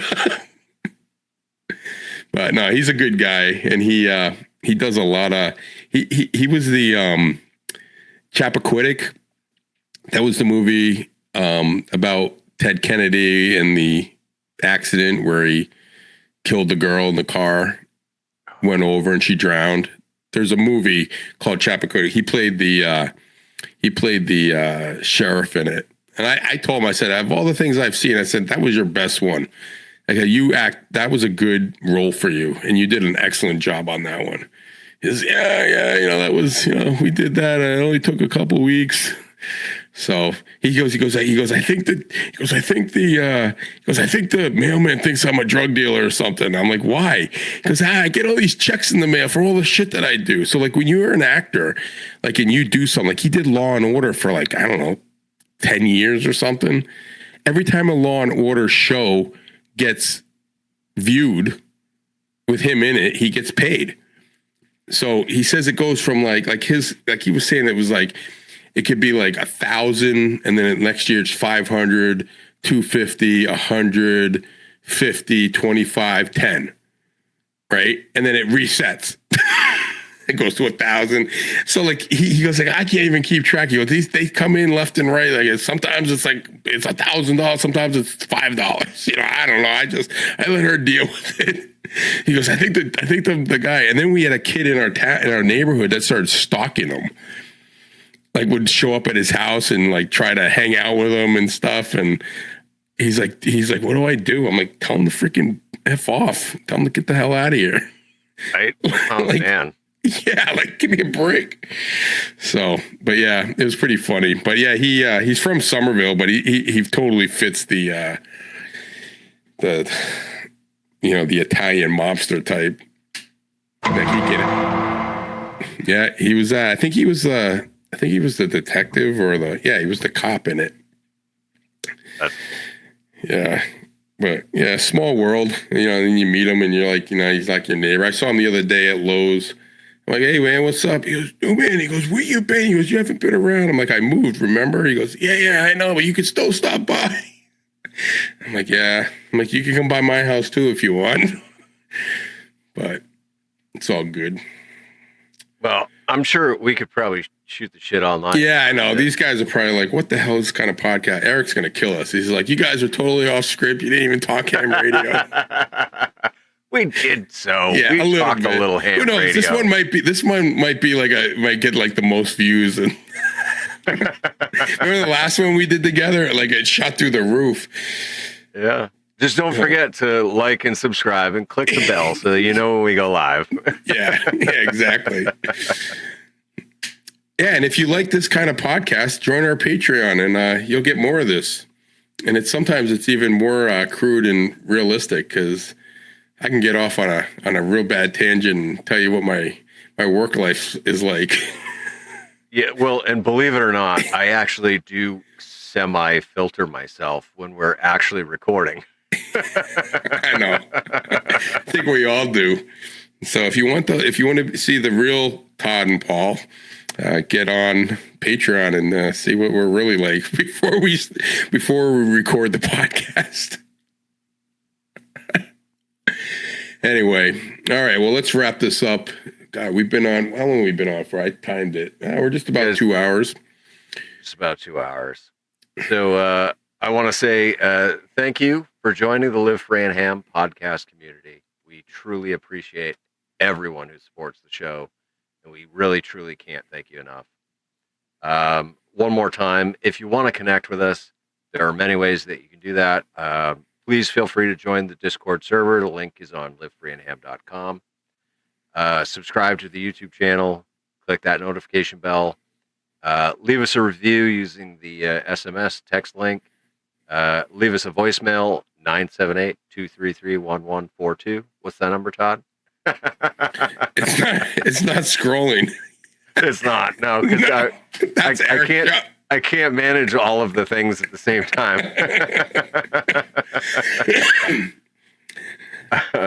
Well, you can always you can support the show by joining our Patreon. Clicking the Buy Us a Beer link if you want to do that. And finally, just anything and everything that you would ever want to know is on the livefreeandham.com website, including contact information for all of us. Check out the latest swag. And again, thank you for listening to the show about nothing. And next week we'll try to refocus on ham radio topics. Well, so no, next week we're not doing ham radio topics because next week we are doing my favorite topic, which is everyday carry. Oh. And so we're going to deep dive into all the things that I have in my pocket, all the things that Eric has been purchasing in a fever panic, trying to catch up to, to my level of things, which is absolutely hilarious. Like, so he was talking about this little pouch. It's a really nice leather pouch. He's like, oh, this thing is so cool. It's like, but man, it's $180. I'm like, well, yeah, but the thing is that pouch belongs on a gun belt.